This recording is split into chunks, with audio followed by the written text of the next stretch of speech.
Welcome back after our brief intermission to deal with technical problems to the Welsh esports community tournament. I'm FunkyMonk. This is this is ConchCasts. Sorry, I'm still disoriented. The technical issues haven't quite been resolved in my brain or my speech. But what you do need to know is that it's between goats and puffins, and goats have just taken Nepal.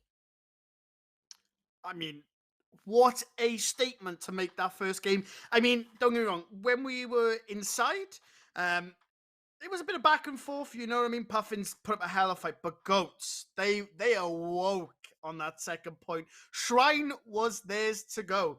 I mean, they gunned for it. I mean, I just want to put a name out there. I mean, there's one word to summarize that whole entire match.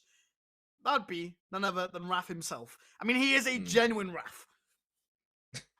Yeah, I mean, Puffins just weren't able to deal with the aerial threat, which is ironic considering their team name, but sure, I guess. No matter how many hit scans they opted to swap to, they just couldn't land enough consistent damage onto Raph, and even when they did, it just get healed up again by Super JC, so, you know, definitely a strong showing from both the Mercy and the Echo.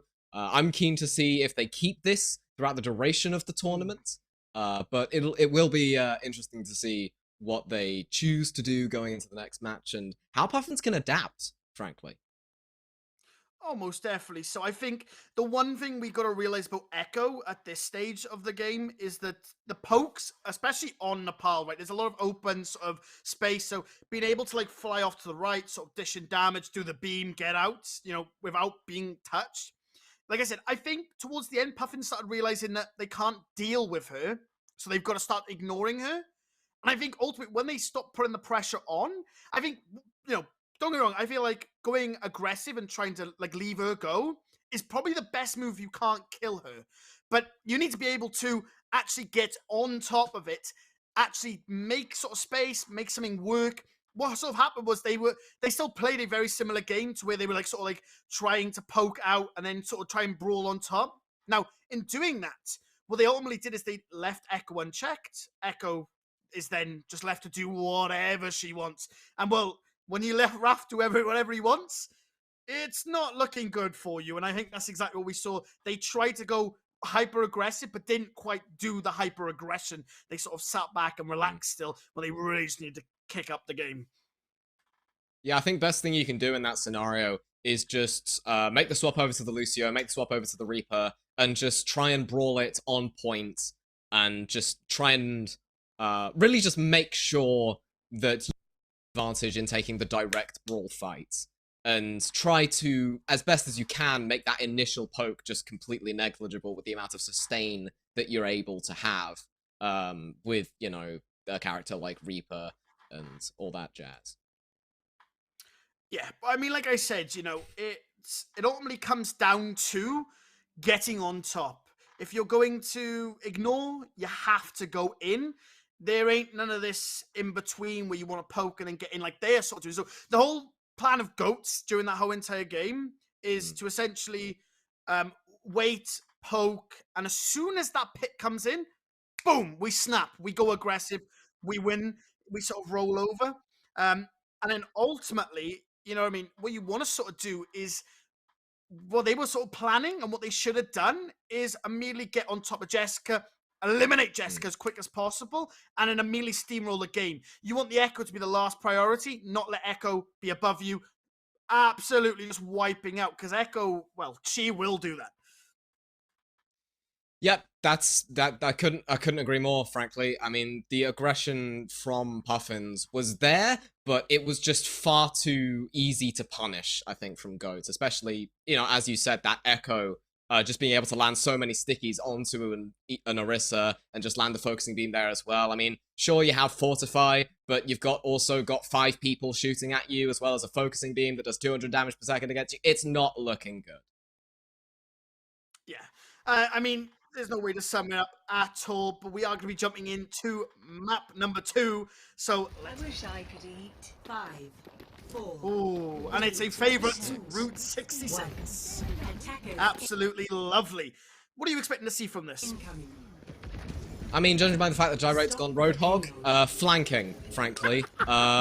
They've gone, you know, they've gone the double hit scan, they've gone the Ana, they've gone the Mercy. I reckon they just want to get as much damage onto that Echo as possible and aren't too bothered about whether or not the Orisa can interfere with it.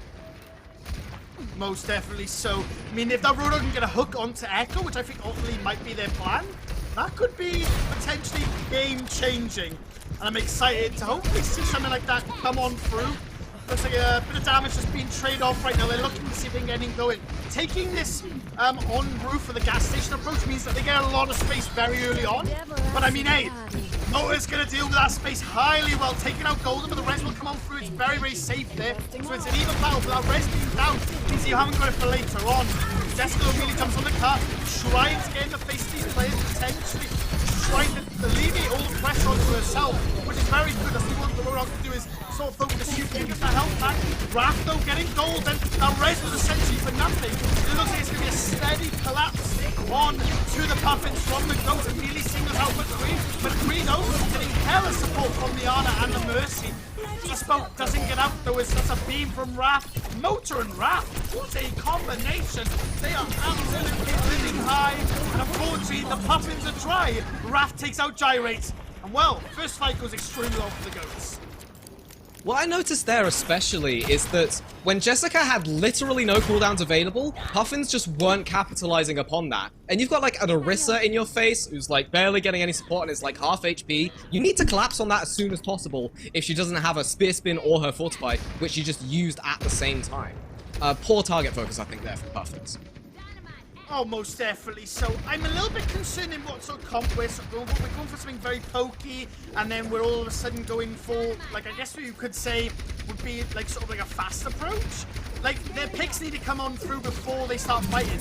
Removing Jessica is not a bad idea, but ultimately you're just going to get forced out. I mean, a whole lot does come up through, which means you get a little bit more space. Jessica falls, and it was a res on the Golden, so it means that it's ultimately going to be a collapse, and this could be potentially first point going straight to the Puffins. I mean, that was a well-executed fight. Removing Jessica from that high ground means it exposes the rest of the team, and ultimately, when Jessica was being dealt with, the DPS ultimately did what their job was supposed to do, removing those players. Oh, Rathspat, though, takes out Golden. I mean, Mau, I think she's going to try and get the res off, but I don't think it's going to happen very easily. And this is a lovely comeback here from Goat. 1.53 meters remaining. Kitsune Rush invested as well as the Valkyrie. They're really trying to claw this fight back as quickly as possible. In spite of everything that Puffins are trying to do, I think they're going to actually be able to do that. Most definitely. So, I mean, what a comeback, though, from the Goats. I was really expecting Puffins to get that point. I mean, you heard me immediately say, okay, it's over. You know, the Goats had out so much space that first time round that I thought, okay, this is Puffins. But, I mean, it's Raph. I can't summarize it more than it's just Raph. And, I mean, he's about to show him an even bigger Raph now. As soon as he duplicates, I'm sure he's going to go maybe potentially for that Rodo, potentially for that Ashe. Get one of those high-impact ults into a high-impact character. I think we're going to see the Ashe, especially with 30 seconds on the clock. Bob comes straight on through, though. Amelie coming to Ashe. She's going to get Bob once on through once again. But Amelie gets shut down, actually, from Golden, which is absolutely really huge. No progress from there. Oh, my God. Russell fall. Jessica will get Golden. It's still anybody's game, but it looks like slowly but surely, Goats might start to struggle as Puffins do have the ult to come back on here. It looks like Blue Fox is going to come through. Maybe a little bit too far forward, not to be able to capitalize on that. But Jessica gets two! Holy hell!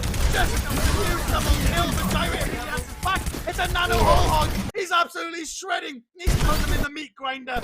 And it's still going to be ultimately Puffins who hold it on through, but Raph is back. And Raph do anything. Raph gets a double. It's a 1v1 of the century between Raph and Gyrate. Gyrate needs to try and hold this. 0.04 hooks him out of the air before this back with revenge. Then we see more players from Puffins coming on through. But it doesn't look like anybody's going to manage to do that. And it's round one, just getting stopped at that door at 0.04 distance. Score. It's not looking too good. 0-0. I can't believe it. I can't. They're just... I cannot believe that, you know, Puffins are losing that fight. It's just not something that they should be doing at that point in time. I mean, just letting Wrath come back and find two, just like immediately, and for nobody to do anything about that. That's a problem, I think, and it does kind of speak, I think, to Puffin's poor target focus that I mentioned earlier. Most definitely so. I mean, ultimately, it was looking good for the Puffins, but I just think it's all. I have to keep saying it. I unfortunately, there is no other way of summarizing this game than Raph. He comes back and he holds it for his team. I mean, it was a brilliant team, Gyrate. You cannot take that away from him. He held his ground. He ultimately took out the rest. You know, looked like maybe something was about to start shifting. But I mean, it's just so much that the Puffins just can't.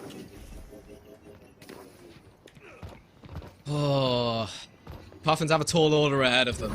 They've gone for the Echo to match, rather than, you know, trying to pick Wrath out of the sky with a hit scan.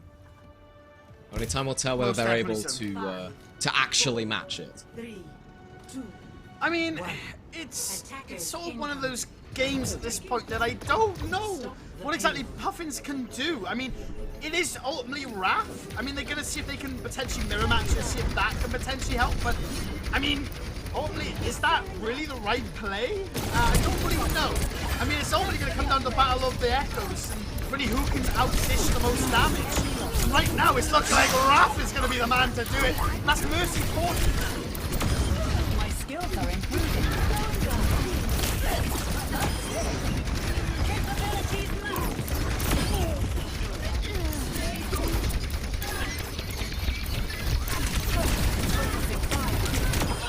Skyrim will also fall, and that res on the bats.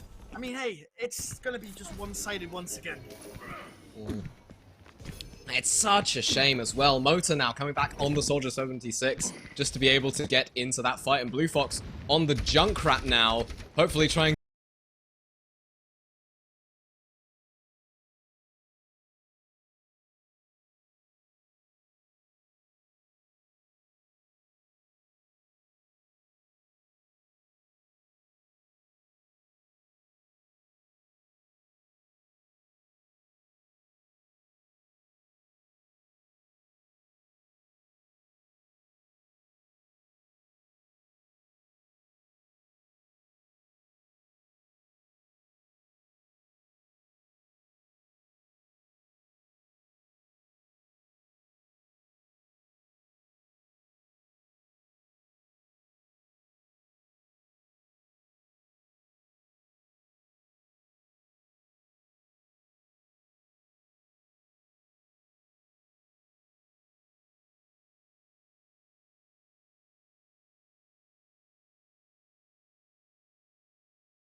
Welcome back, everybody, to the Welsh Esports Community Tournament. We're currently on map 3. Goats are 2-0 up in this, I think it's a best of 5 series. And they've been looking just dominant so far, in no small thanks due to that lovely little deadly sin we all know and love, Wrath. Oh, most definitely so. As I said, I understand that maybe it's a little bit memey, saying that Goat should be renamed to Raph, but honestly, that man, he's been showing up. But I got to give it to all of Goats, regardless. It's not just Raph. We've seen some plays from Motor, them working together. Raph and Motor, honestly, they've been one hell of a duo. If Raph doesn't finish someone off, Motor's immediately there to snap it back up. Or Motor will get someone low, Raph will snap it up. Jessica's been doing an amazing job just to prioritize that space, building it up just so that ultimately, Raph can actually do what he wants to do. And, well, you let Raph do what he wants to do, and he will show you that he has a hell of a Raph behind him. The interesting thing is now this is Goat's match point, if I'm not mistaken. Yeah, I believe so. It is a best of 5 series. Goats are 2-0 up. We're going to map 3, which I would believe to be a... Ooh, interesting. This is not a map order that I'm used to, and I'm excited to see what happens. It's pushed, though. It's pushed. No. Oh, right. Okay. Little thing for you, ladies and gentlemen. Push is, I would say, worse than 2CP. Just because of the fact of, I think, ultimately, when you really break it down, it's more of the fact that, well, it is just push. And welcome to push. I don't think there's any other words for it. Lovely in-depth argument there for why push is worse than 2CP. I think that anybody who thinks that push is worse than 2CP is giving too much credit to 2CP, frankly. But we will see Puffins going for... I think they're taking my advice and going for a much more brawly composition, which is, a good thing to play on New Queen Street, especially when you can just charge at the backline of the Goats and potentially execute bats if they improperly use their Susan and TV. Definitely, they just need to get behind. To be honest with you, they can't be fighting these big open spaces. I love that wall, though, coming on through. That is potentially huge, but... Oh, that's a huge kill for Jessica. That's an early lead for them. Gyrie as well picks up bats, and it's just collapsing right now. Spear will be thrown. Doesn't unfortunately connect. That would have been huge. Fly out of the sky. Unfortunately, it's looking like, I can't hold it. They execute that pretty well. I know I was put a form. I was put a crowning in essence, because I was saying, they should have got around, but I need that Maywall. That came in clutch over Jessica. This is what we're saying. Remove, play fast, play safe. Ultimately, just pick them off one by one. Leave Raph to the pickings. Raph can't do a lot if Jessica isn't building that space. Ah, nice rotation. Yeah, I wanted to highlight that Gyro was actually kept from leaving the wall by a spear spin. Jessica was kept from leaving by a spear spin from Jessica, but Motor is popping off while I'm trying to do my job as a color caster. How dare you interrupt me with a 4K, I believe that was. A little tactical crouch. Go on then, you've earned it. I mean, it's Motor, man. I've been saying this, alright? Motor's my guy, right? Me and Mo about our differences in the past, but hey, listen, man, Mo, I know you'll be watching this, man. Hey, listen, you're popping off as well as Raph, and it's a Raph special. He takes out Golden straight away. That May is now off the board. Oh, Puffins, we need to back up, which isn't good because that means that site is gonna ever so slowly creep up. We all know that Bob the Robot, though, is a little bit slow on things. He does need to hurry up a little bit. Yeah, it does take his time, unfortunately. For being such a hunk of metal, he does half take his time to push the barrier. Yeah, the Goats as well, coming up on several important ultimates. Raph's been popping off with the duplicates. Jessica's been getting a lot of value out of the Terror Surges, and that Valk just serves to amplify all of those various things. The Puffins, though, not to be sniffed at, do almost have their Kitsune Rush, and that's a lovely push there from the Puffins. That's exactly what we want to immediately rush in the back. Moto will fall. taunt. None other than that. The Terrasuit comes on from Gyrate, will take him out. Ultimately, Jessica might fall. Let's go for some reason the Duke, a couple of I don't think that was such a right play. Gyrate now, though, is returning fire. Absolutely popping off. That robot will be on the run back all the way to the Puffins barrier, trying to push that through. I mean, wow, that is what you need. That's what we call a typical brawl. Yeah, but again, the Goats still have the better ult economy. They only used the duplicate within that fight compared to the Puffins, who, you know, I get they did use the Terror Surge, but they're not quite as far up to the Death Blossom as you would perhaps like them to. They will take the lead, though, imminently. Most definitely. So, trying to push them back, and they immediately get 1 point capture, which means that spawn now opens up. It means you can sort of climb your way on back. There was trying to push in. Terrasuit does come on through from Jessica, just trying to make everyone run away. Doesn't find anyone, but does alleviate that pressure. Makes everyone scram, which is not what you want from a brawl comp. You never ever want to make them run away. You want them to be in that tight knit budding community. Blue Fox will find Jessica. That's huge to them. The Death Blossom coming on through as well could be an absolute game changer if it ends up being huge. Golden, no, will get taken out by Motor. That will fall.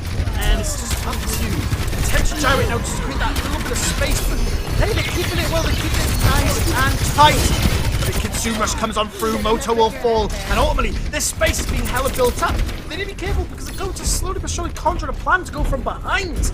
But ultimately they do fall back off their understanding that they don't ultimately win that brawl. They need to play that defensive game. They now need to potentially get that pick from Raph and then go ballistic on this team. I'm still looking at that Kitsune Rush that the Goats have yet to use, and this is prime time to do so. They've used the wall as well, so they can't shut it off either. And as I say that, the Kitsune Rush comes on through. Most definitely so, it's all collapsing. Puffins immediately back up. Raph takes out one. That'll be Blue Fox falling. And it's now going to be the robot getting pushed on back. But hey, Gyrate's like, I'm going in. I'm going in. That's a huge kill. A Terrasuit comes out. Let's find another. Normally super falling. And immediate repercussion. No duplicate comes on through for Raph. He's trying his best to stay on them. That will be Gyrate. Oh, absolutely popping off. Gets rid of the duplicate so that Terrasuit doesn't come on through. And Gyrate is the man you need. He is the legend. Listen, he's answering back. You know, he's actually on the climb back. This is absolutely tremendous from the Puffins. This is what we needed. The wake-up call. Well, Goats going to be able to do much against this. As I say, that Motor does surprise us. He brings out the mate, does something on the top. That's his speed boost gone. Didn't need a fallback immediately, but it looks like Gyrate giving in that memo. This man falls to the wall. He just wants to kill absolutely everyone and take everyone in his path. Unfortunately, he's just got a little bit too insane. Javelin spear straight into that maze head. And Motor cleaning up the deal with Gyrate and Golden. Quite interested to see the Moira pick coming in from the Goats. I assume it was just a last-minute desperation pick to try and recontest the points. But I will say again, you know, the ult economy is relatively even, but again, the Puffins there do have the Kitsune Rush, and that's what they're going to be able to engage with. Most definitely so. We see that immediately coming on out. It's a huge push on through. Not making maybe the best usage of it, but getting onto was huge. Motor with that huge blizzard forcing everyone away from their team. So once again, they want to get on top. The Raph will kill Gyrate, but Golden Millions back with a kill to Super. And that'll be Moa falling from Ninja. Now they just need to collapse and finish off these right targets. They need to get rid of Jessica. Jessica will fall huge at bottom. A triple kill for Blue Fox. And it's once again, Puffins are the ones pushing that robot back to their barricade. Perhaps a little bit much to use the Death Blossom there. They'd already pretty much won the fight, but I mean, you can't complain about a 3k, especially not in this kind of situation. The Goats coming up on 3 ultimates, almost the 4th in terms of the duplicates. Let's see what they're able to do with it. Terror Surge comes through.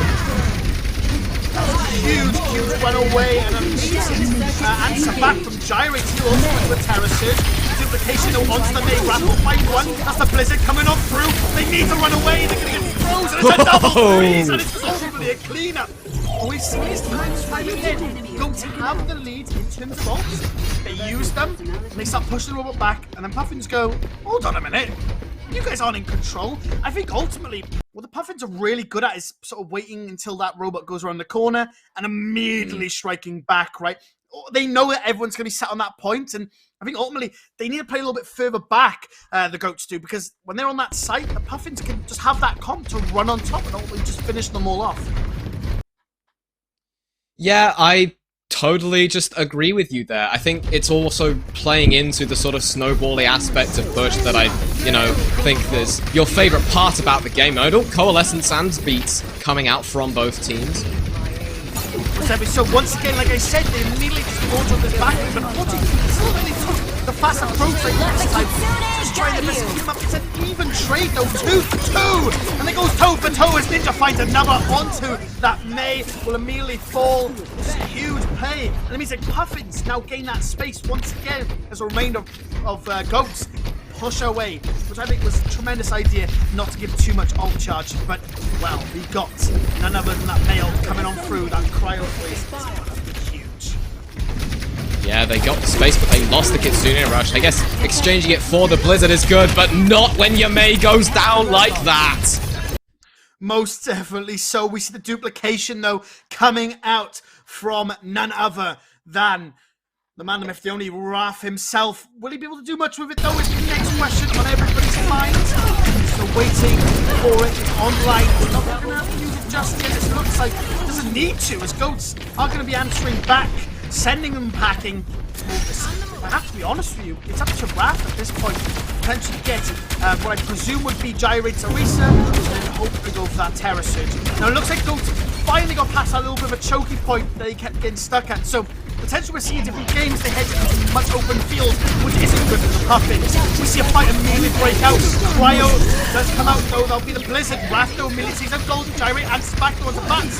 Blue Foxification though, Raph's duplicate though, Gyrate goes straight to the Terror Surge.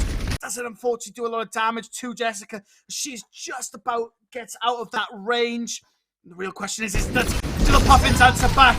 And of course they don't. There's no Raph going on in. Jessica with some terraces that just push those players back. The Puffins go back on the back foot as Raph finds a double with that E. And it looks like that's going to be all she wrote as Goats managed to stabilize the game they ground once again. Yeah, they're going to be able to unlock the forward spawn as well, but they don't have any ultimates remaining. Meanwhile, the Puffins coming up on that beat, coming up on that Kitsune Rush. They have the Death Blossom available in the tank. But whether or not they'll be able to get any value out of that will be unfurled in this 1 minute they have left to push the bot all the way. I mean, 1 minute is plenty of time to work with, but is it enough is ultimately the question on the Goats' mind. They need to play basically like the greatest of all time, but with that Death Blossom online beat and also that Kitsune Rush. It's going to be so hard to do anything. And ultimately, all Puffins need is now one fight, but Moto needs to take out Golden. That is huge. You haven't took out someone with a Prime ult. And it looks like Jessica's going to immediately go in a brawl with Gyrate. Moto immediately ult. That's a double kill for him. Raph will put him on blue box. It looks like Ghost will manage to stay in it for just for now. Ultimately, though, those ults are going to be coming on through from the Puffins. They can't be too worried. But, time is ticking. Puffins, don't let this fall out your clutches. Remember this, Puffins. You lose this, you lose the set. Yeah, Bats, though, is coming up on the Kitsune Rush, so they can respond in time, and it might force the Todd to use the beat, but it's not looking good at the moment for the Goats. They only have less than 10 seconds remaining. They're going to have to push this all the way into overtime. The beat comes through. I imagine the Death Blossom's happening right now. I can't particularly tell, but I imagine it's going to be huge in terms of this fight, and so much cleanup coming through from the Puffins. It's just Raph and Motor left, and I think that will be it. Wow. Didn't even have to sweat that Death Blossom. Motor's just the last man remaining now, just trying to keep that point alive, but unfortunately, there's not a lot you can do at this point. Puffins managed to stay alive, and I mean, hey, I'm going to be honest with you, they put up one hell of a fight that game. That's what they needed the whole entire time. Yeah, and, it's great for Puffins to get their first map on the board. It's 2-1 now, still all to play for.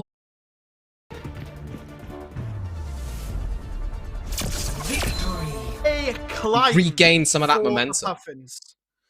Most definitely. Like I said, it's going to still be a climb for the Puffins. They're not out of the park yet. One loss, and the Goats win ultimately. So the Puffins still have that mountain to climb. It's not all over yet.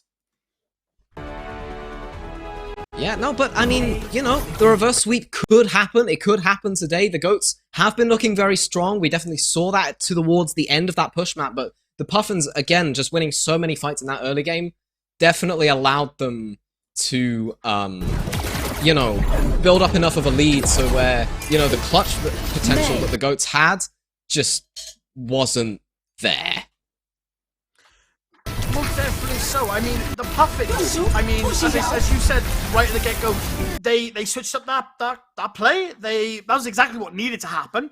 And upon doing that, I mean, it was played perfectly. I know at one point, you know, especially in the first fight, I was a bit like, oh, okay, they maybe should have pushed behind. But that was because with that type of comp, you tend to want to try and catch them off guard. You want to try and get around and immediately speed on the backline. But I mean, hey, they did basically something I never expected, which was focus down the tank, which in this day and age in Overwatch, I don't know if that's the greatest play because, well, that tank will just live and live and live. It has so much just going for it. But I mean, just like you said, what they did, they walled off all line of sight. Nobody was that left side. Everyone was from the back, far back. So what happened was Gyrate immediately javelin spun Jessica straight into that wall. And ultimately, the supports had to come right the way around the left side. They couldn't get in position to even try and keep up Jessica at that point. Which means Jessica fell, and ultimately steamrolled came Puffins. And I mean, like I said, it is one hell of a fight. As I said, I mean, I guess I could say in this instance that the Puffins have still got that those beacons to climb, you know, the bracket beacons, but is it going to be enough? You know, this win is at least a momentum favorite, but ultimately, is it going to be enough? I mean, the win also helps with the mental, right? I mean, losing, you know, 2 maps in a row in such, like, a demonstrable fashion, that kind of win is definitely going to help them going forward in this series. You know, it could even build them some kind of momentum. Okay, now we know we can beat this team if we play the game the way we want to, and I don't know, maybe we could see a reverse sweep if they keep up this work. Personally, I'm just happy that as the person who's basically never done analysis before, I analyzed the situation, and I was right, which I'm very happy with, frankly. Hey man, you're doing a good job, right? Hey, listen, this I mean, this is a hard game in order to understand, right? Especially when all these small moving parts are coming in. It's not just about one big massive thing. You know, you could look at a game like CS:GO. No offense, CS:GO. I'm gonna slander you, but I don't even care. It's just guns on guns. I'm sorry. It's just guns and guns and positioning. Which, don't get me wrong, it takes skill. I'm not saying it's not skillful. I could never play CS:GO at the standards that other people can.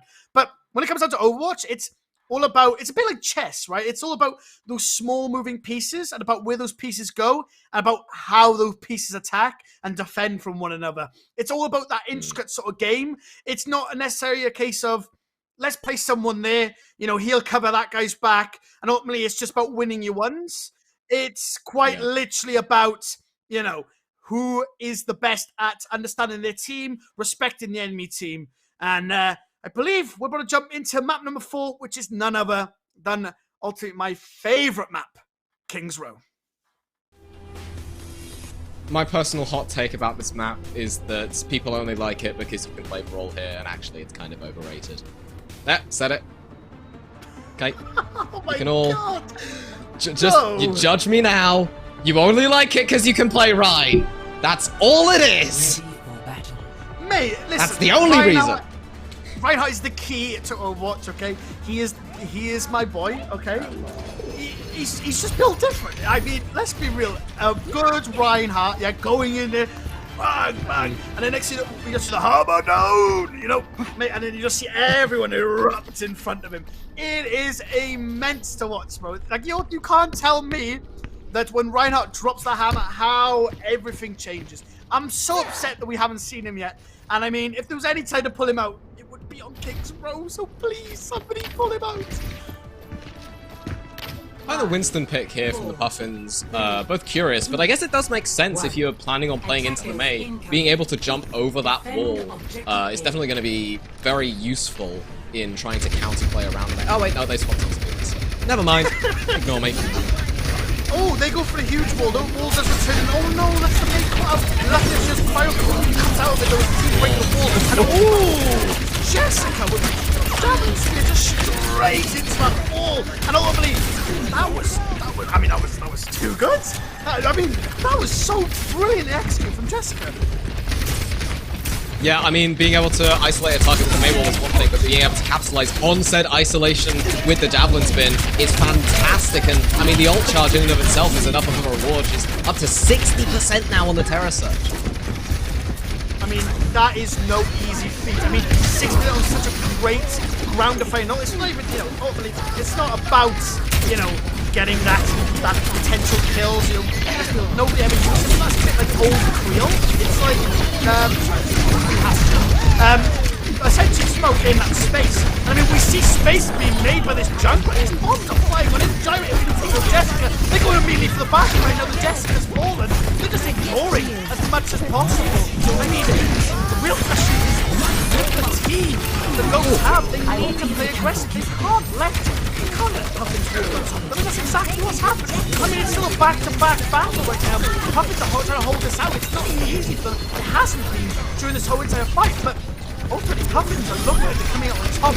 Only fighting to take players. We do see the Jessica trying to take as much time as possible. Harrison does come through. Got it by Lucio. Lucio will fall. That is absolutely used, but Jerry really has to that's the fall. And, whoa, just once again, Jessica is trying her best. Beat comes on down. Too many ults. Uses that too early golden. Will get a kill on the Jessica. Well, his ults are coming on through, but it's not enough. Unfortunately, it's looking like Puffins can manage to take this site and pretty quick of that. So much ultimate investment from both teams, and I'd also like to point out that Golden actually kind of doomed the Todd's Lucio with that wall off from the Terror Surge, because Todd couldn't get out in time before, Jessica had it fully charged up. But, ult economy, relatively even. The Puffins have had to use a lot there. The one thing I will say, though, that could have been huge, because if Todd had played that well, if they coordinated that by accident, he could have wall raid and then slid out, you could have got extra speed boost. But hey, it didn't pan out like that, and I'm wondering how this fight's going to pan out as immediately Jess gets on top, Kitsune Rush comes out, they're going to be looking for picks, but unfortunately, Puffins have a well and diverse team. I mean, they immediately drop back, they respect the ults, they play the position well, and now they're going to wait. Moto, though, is waiting. He's ever so creeping up. He wants this death loss, and he wants it to be huge. The beat comes on through from Todd, and I think Moto's just caught out in the back. He must be careful. Blue Box is a wrap. Because immediately that wrap throws out that hole. It's not enough, of course. Moto will fall as well. No death loss from him. And my goodness, never walk. I'm seeing a completely different team. Where on earth were these Puffins do first team up? They are absolutely shredding the competition and ultimately just gaining so much space that I think it's going to be hard. Go to struggling. I mean, perhaps, this isn't a comp that the GOATs are particularly comfortable with. I don't know if Wrath is particularly a Mei player. Maybe he's just put a lot more time into Echo than Mei, and as such, Golden might have that edge on him. But yeah, it's just this kind of comp has been good for the Puffins so far, especially with the Lucio with the more brawly style. Even with that wall, might even just secure them this point. Most definitely so. I think this has been so good. Such a switch up for them. Fight immediately brings out Terror Surge, comes in, Gyrate pulls everyone in. Kitsune, does fine protect them. Blue Fox though immediately gets killed. Gyrate finds another onto Motor. And it's just no GOATs. They can't answer to this play. The Puffins have not been playing a game that the GOATs aren't strong enough in. Jessica does fight one though, but it's unfortunately not enough because the whole backline immediately collapses. As soon as Jessica goes in, the backline just struggles to exist. And as I said, it's just turned into the fact that the GOATs were, the Puffins were trying to play GOATs game, and they were like, why are we playing GOATs games? Let's create our own. And hopefully Puffins have sort of done that, and GOATs have gone, okay, we need to start playing the Puffins game. They're struggling to do it, whereas Puffins are playing hide and seek.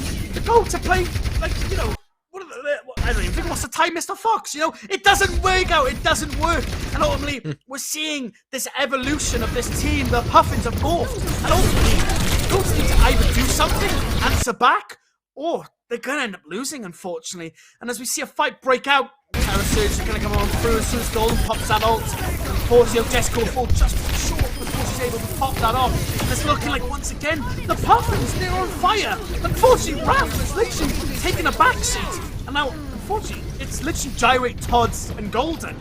And I mean, hey, that Golden motor Gyrate is absolutely pulling on through. Kitsune Rush does come on through from the goat. Trying to answer back. Beat comes on through as well. There'll be a huge collapse, though. Jessica will find Golden. But I don't know if it's going to be enough, unfortunately. They do manage just to hold it off to this last little point. Now, this is where everyone always hates Kingstar. This last little bit is so hard to push through. Puffin's going to manage to do it with the the 3 ults they've got to get online. Yeah, I'd like to point out as well, you know, the Goats used both of their support ults to just retake when 3 people were sitting on point. Another fight has broken out in the meantime. While I'm saying this, Puffins use that Kitsune Rush to just try and get themselves a little bit more space. Terra Search comes through from Jessica, does not manage to find much. The beat comes out from the Todd as well. Terra Search comes in, finds Super JC, and puts Jessica in a position to be taken out. Motor just not finding themselves in a lovely position. They seem to have ignored Bats, who's able to regen that HP very nicely. Motor just under so much pressure, still managing to live. Golden eventually takes them out with the Icicle. Wrath, Death Blossoms in a corner, dancing alone where nobody can see him. It's still such low HP. Mini Ninja with a lovely shot to the face. And the Puffins eventually able to take 3rd point King's Row. Now go get him. This is a different Puffins. And I mean, you saw Wrath towards the end of that game go, okay guys, why are we playing their game? Let's go back to what was working, what was winning. They only tried it. And it did look like they were sort of coming back slightly, but I mean, I'm not gonna lie to you. In an essence, Puffins are sort of playing, I guess what you could call like a mini Goats. I mean, it's working for them, and it's working way too well. I'm interested to see what Goats really have to answer on this defense. Hey, Goats, I'm just telling you now, I think Reinhardt might work, you know. I mean, Reinhardt's not going to work. I mean, that's a joke, but ultimately Reinhardt's not going to work because of Orisa. But I would still like to see my German friend. Yep, that's perfectly understandable. I remember when Ramatra came out, I was so keen to see him being played, and I'm just sat here like, that's a lot of Roadhogs. That's an Orisa. Hey, they picked Ramatra! Oh, no, they swapped. You know? Oh, wait, they picked an actual tank? No way. Oh, hold on, they started to lose, and now they've decided to go a DPS tank. Isn't that lovely? Interesting comp here from the Goats to go for that Ana and not play with the speed boost. I'm interested to see as well if Motor can get any value out of this Junkrat. Not a pick we've seen from him as of yet today. Well, looks like they're going to go onto the Pharah instead without the Mercy Pocket there. I don't know how this is exactly going to work. Because essentially they need to play into the Puffins. I mean, the spam damage though, because the Puffins are always going to be so close together, the spam damage is going to be huge. But Noah has to hit his shots, unfortunately, if he's going to want anything to come on through. Just like he's managed to start doing that towards the end. As I said, the clumps, because they all come together, means so much ult charge is going to come on through to Motor. He's getting so much splash damage coming on through. Normally, this wall is going to be huge from Golden. Immediately try to strike on it, but unfortunately, it looks like it slightly gets pushed back. Motor! He gets 2!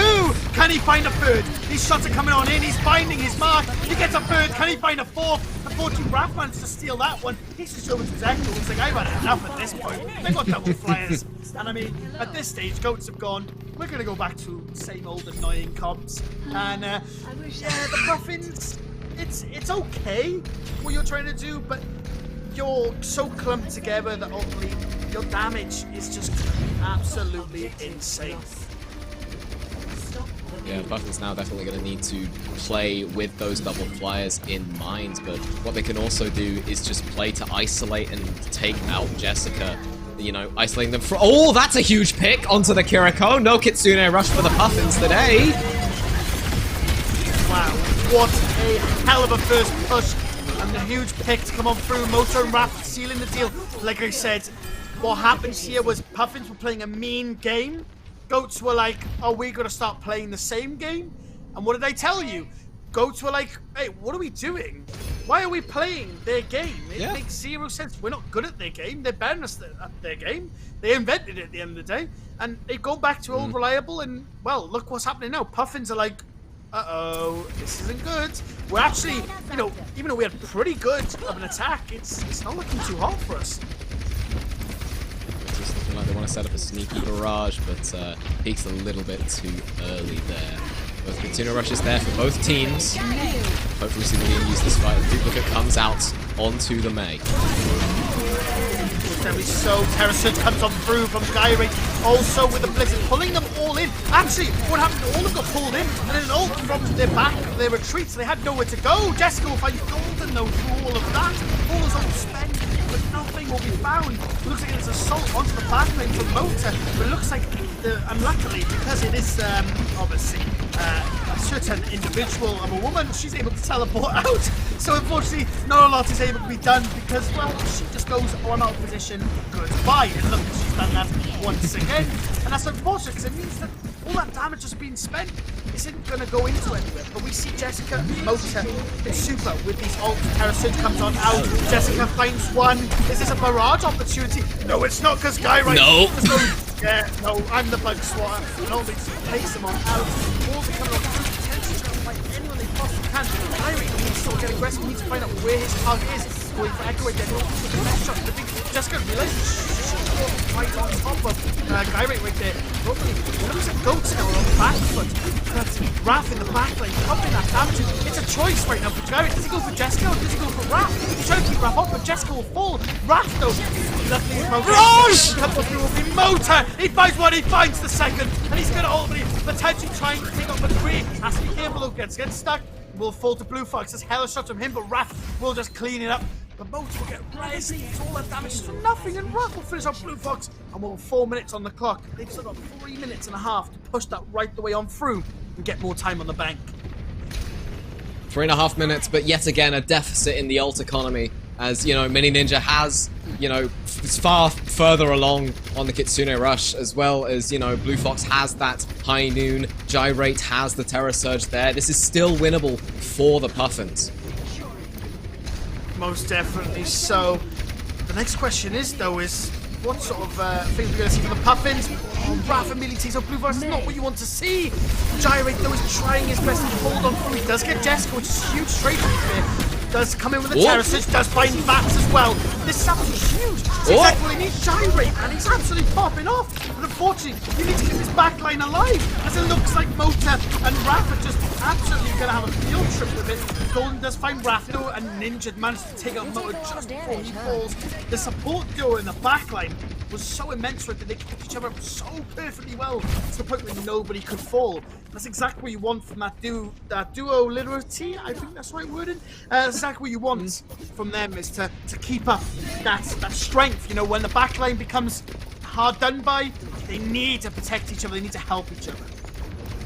And the Puffins are again ahead in the ult economy. They have 4 coming up, and the Kitsune Rush both immediately used from both teams. I reckon Jessica was looking for the Terror Surge, but wasn't able to find it. The Blizzard just there to zone them away, and the Cassidy High Noon comes through as well. Puffins using a lot of ultimates this fight. It would be a shame if they weren't to win it.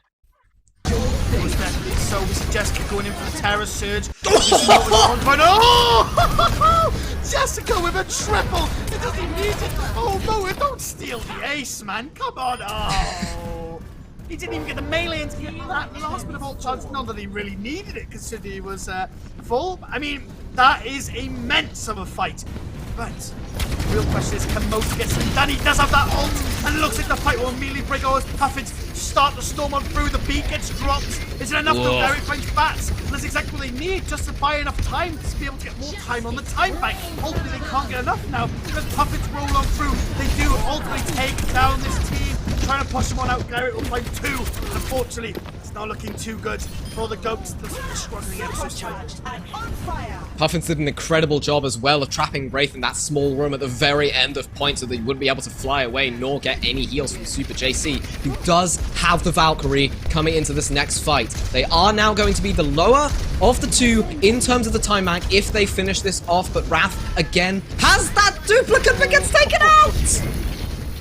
Raph, man, you can't be falling like that. Only Goat's now on the back retreat as Gyrick comes flying on him, pushing them all back. But Gyrick needs to be careful. He's gone a little bit too balls to the wall. But luckily enough, Mercy will come in for the heal. We'll stun him against the wall. We'll get stunned back. Though Jessica has an answer for Gyrick's aggression. And unfortunately for Gyrick, it is death. And it looks like the steamroll's going to come on through as Jessica is just looking out for blood, trying to sight out these players. This Mercy is all the prime target. She's trying to avoid as much as possible.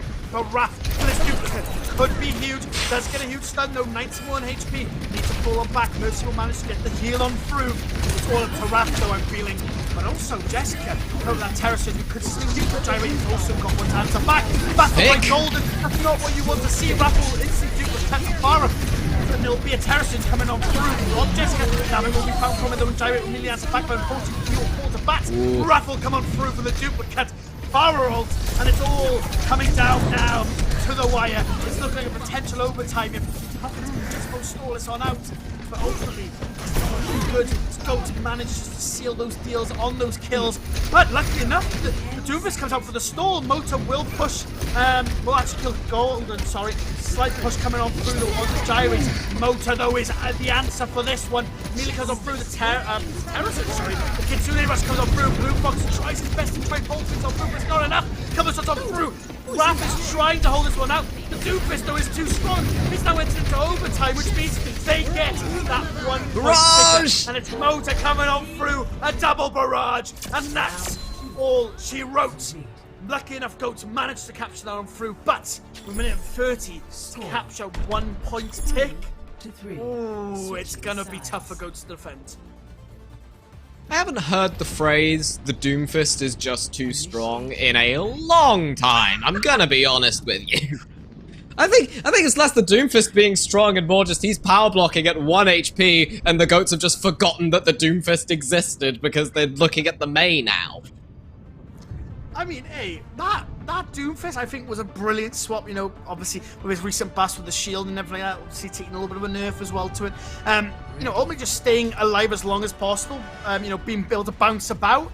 I think that's ultimately what's made Raph and Mota like really pop off this game is essentially what has happened is that rather than them all being concentrated in one tight-knit little buds so that Gyrate can come in, eliminate them, golden walls them off, you know what I mean, and these little kills come on through. What's happening now is they're so far and spread apart that Puffins are like, who do we go for? I like, for example, Gyrate will go on Jessica. Immediately the back line is then left open. You got Gyrate then trying to go, oh no, Jessica, Raph, Jessica, Raph, oh I got Mota there. It's just so much to handle and just not enough potential there. Unfortunately, he's having to do everything he possibly can. Love the... I'm interested in the fire pick again from the Puffins. They don't have the Mercy anymore, but they do have the Lucio. They're hopefully just going to look to rush the backline as has been working out so well for them recently. Most definitely so, but unfortunately that Mercy not with that fire could pay dividends to the loss of the Puffins if they're not careful. And as I said, Raph immediately jumps on top of Blue Fox. Blue Fox will fall, and it's now Mota raining in the damage into the backline. Everyone 1 HP, unfortunately, be able to capitalize, but I mean, it's no easy feat being almost 50% on your ult compared to a measly 19 from Blue Fox. It's also looking like Raph is slowly but surely building up his ult as well, following pursuit with Mota. And those ults are going to be crucial. They're now online as soon as possible. But like Gyrate and Jessica are both fighting back and forth, but Jessica needs to be careful not to fall. The shit falls too early, it's going to hurt. Raph is just ultimately just going to keep taking on Blue Fox. Not having that Mercy on board means ultimately Blue Fox is always at risk of death. And it's looking like, unfortunately, Jessica might come to death's end, but unfortunately managed to come out. Fortunate enough, those supports are too strong. Raph finds another. Mota cleans up Golden. And it's going to be a steady incline as Mota comes on through, finds another. And that's Gyrate having to run on out. 15 seconds though, and Gyrate will get staggered. And it looks like all ults are on deck for the Goats. It's looking like a draw is about to be ensued. Yeah, and I'm not even sure if, like, a draw would be enough for the Goats to take this series. I mean, we're gonna find out soon. It's a draw coming out here. If we go to last map, I mean, the Puffins, you know, still aren't able to win it outright. I mean, the GGs are being said in chat. We're just checking now to see if, you know, the draw means that the Goats are able to win this series. I mean, what a terror surge there. Absolutely lovely coming through from Jessica. That was absolutely immense. I mean, surely, we've got to see if the draw comes on through. If, for example, we play once again. If, for example, the Goats win, I presume that would be a win to them. If it's a Puffins win, I presume we go to an extra map on top of that. At least that's how it would typically work out. But we're going to get that checked out just to make sure that we're I do have it. certain, I do have the info. I do have the info here. We are going to go to the next map. And if it goes to 2, we're going to go to the map after that. So we're going for first 3 instead of it being, best of 5, which is normally the same thing, except in situations like this specifically, wherein the first of 3 is the win condition here, instead of the best of 5 being, who gets the best out of 5. So we will be playing the next map, and either Goats win this one out and take home the dub completely, or Puffins win the next one and then win the next one, and then Puffins are able to reverse sweep with that slight little hiccup on King's Row that we're not going to talk about. I've got to say, the one thing I will say for Goats right now, they're probably kicking themselves because they probably threw everything into that last, into King's Row, essentially expecting the draw to mean that they would take over the set. But I think this is the most fairest way we can see it. I mean, hey, listen, it's more content for us. And, it means the Puffins get an extra shot at, taking this home. Goats don't get, I guess, what you would consider a cheap win. Because at the end of the day, let's be real, if it was a cheap win like that, I would be very disappointed. Yeah, I mean, even so, Goats are still, Puffins are still in it, though. I mean, even if they had put so much into King's Row, they're still in the game. They just have to win 2 more maps, I think, compared to Goats just 1 more map. Unfortunately, the last map cancels out, but, not particularly... No, I don't particularly mind, to be honest. I think it makes for good content. It just shows how close together these teams are, particularly and especially after how dominant Goats was through the first 2. Quite literally. So the more and more I think about the Goats name, I'm just thinking back to all those times of Goats meta, which is really, there's a Reinhardt main. Funny enough, during the Goats meta, this is one interest, so I'll tell you. You'd expect me to play Reinhardt, wouldn't you? But no, I actually played Brigitte like Reinhardt, and it actually worked out. But yeah, I mean, they're living a legacy, essentially. They're trying to carry on a name that is not easy to carry on, right? I mean, like I said, Goats, they got to be disappointed going into this one, but I mean, Puffins are probably like, yes, thank God, ultimately. But like you said, it makes for more interesting content. At the end of the day, we're giving essentially Puffins what they deserve in the aspect of Goats. If they were really as dominant as we have seen them, they would have won by now. Let's be real. The fact they haven't, I mean, I don't think giving Goats, the win overall, as sad as it sounds, I don't think that's the right thing to do, only because I see the Puffins actually coming back from this. So I guess, again, a cheap win such as a draw, I think would just put such a stale on our series. Yeah.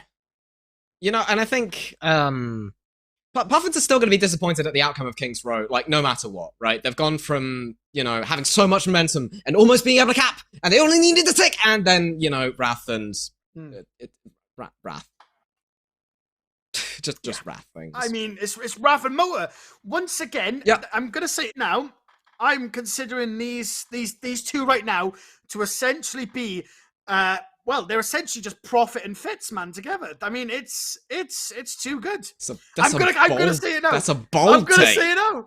I have to say it because Mo is so good on Faris. So, and we all know the man like Fitz. So, they're so good and so entice. And it's gonna be so amazing. Now, the one thing we have to bring it back to though is that Goats did in fact win King of the Hill last time. So do you think that is potentially something that might potentially go in their favor? Do you think they haven't been playing their strongest maps and now we're going back onto a point that maybe they're strong on? Because the thing about Busan is, except for 1 point, which is obviously Mecha base, it's all outside. It's gonna be Wrath's territory. And I'm thinking we're gonna see that Wrath come back on through.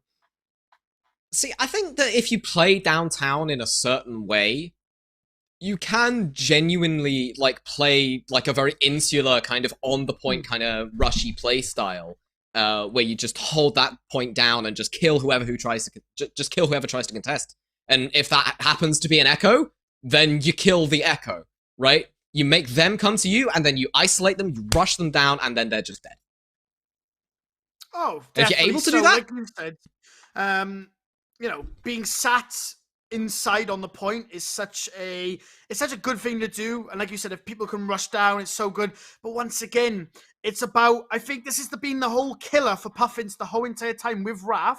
I don't even think that Raph is just killing everyone because of the fact that nobody can deal with him. I think it's because there's so much to worry about. There is Raph, and then there is also the front line to deal with. Raph is always in the back, and he's always ready to seek up your team. Ready for battle. okay. Well, we're not seeing Wrath on it. Well, yeah, we are. I mean, that was just a little bit of fun bait there from Raph picking up the Torb. Not actually, I'd argue, a terrible pick for this map specifically.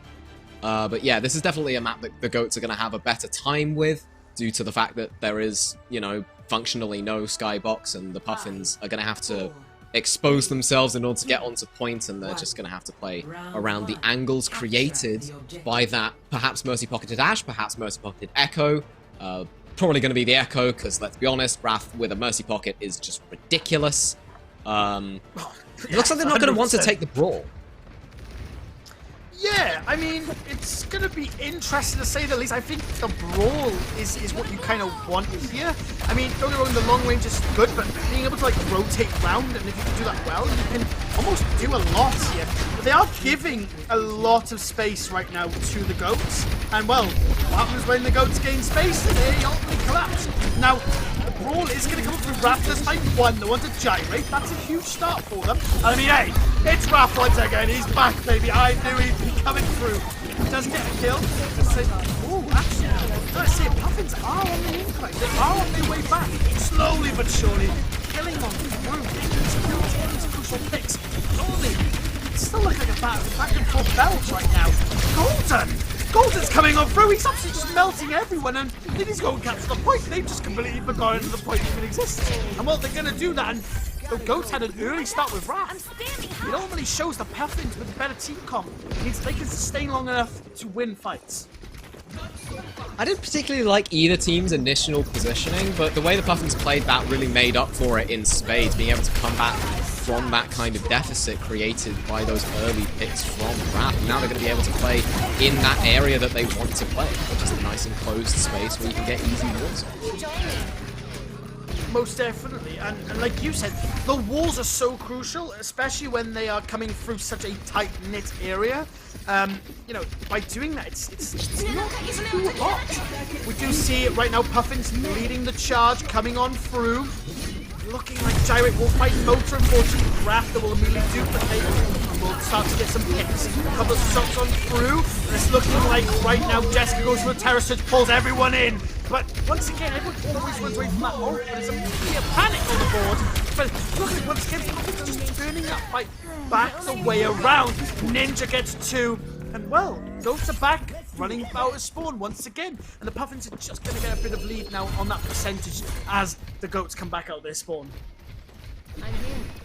Yep, and it basically even Stevens in terms of ults. You use the tank ult, you use the support ult, and you use the DPS ult, but the Puffins were able to take the most advantage out of all of them. I mean, Wrath basically got no value out of the duplicate because he just got killed immediately. Kitsune Rush and Beats coming through. Definitely so. These Kitsune Rushes coming big. Jessica goes and tries to get some space. Unfortunately, though, it doesn't look like that's prominent. As unfortunately, it looks like Puffins are actually going to be the ones to win the fight, turning it back and making Goats go on their back foot once again.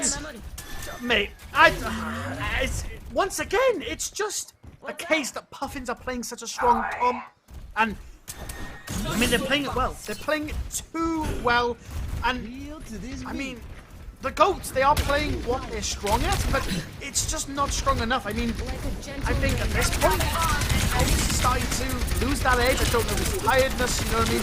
We saw them popping off. Obviously, Puffins just awakening their inner demons. I mean, they're coming on through. I mean, they are quite literally playing their inner demons. They're playing May at the end of the day. What disgusting. But as they say, that fight is breaking out. A bit of slowness comes on through. It is a struggle for Gyrate to keep getting on the go. He does manage to, as he takes out Jessica. That's huge. Todd as well. Todd, I mean, he's a DPS Lucio. Gyrate finds another Wrath will find one, but it's not enough. Todd will find him, and what is going on? The Puffins, they are just, it's too much. How on earth are they doing this? They are showing up, and they are doing us proud. I mean, just straight up, they're playing the better brawl. That's just what they're doing. You want to know what they're doing? They're playing the better brawl, right? They're playing the characters in the way that they're supposed to be played, frankly. While the Orisa is a great pick from the Goats, it just doesn't really work when you want to take all of those angles and you leave yourself so open to isolation. That's just what happens time and time again. They're trying to play this really angles-oriented comp like a Rush, and they're not even playing the Lucio with it. Yeah, exactly that. You have to, once again, you have to get on top of things. Now, this is the point, though, is that this comp the Puffins are running is strong on this map, a mecha base. The one site I didn't expect it to work on too much was actually was sort of the drum map. So I'm a little bit interested now to basically see what's going to happen. I mean, Goats can do something, but once again, Wrath just needs to get behind, start doing that damage, start pumping it in, and not let the rest of them die. So I say that, Wrath drops down, does find two. Gyrate though immediately snaps onto a Reese. Oh my god, Jessica! And Wrath will fall to Gyrate. This man just goes, Wrath, what are you doing? You're dead. So is the rest of your team.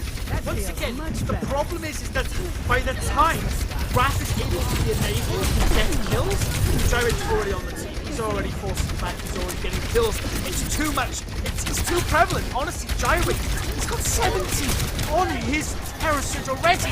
The next fight, he's going to have it. He's ready to dominate the Goats.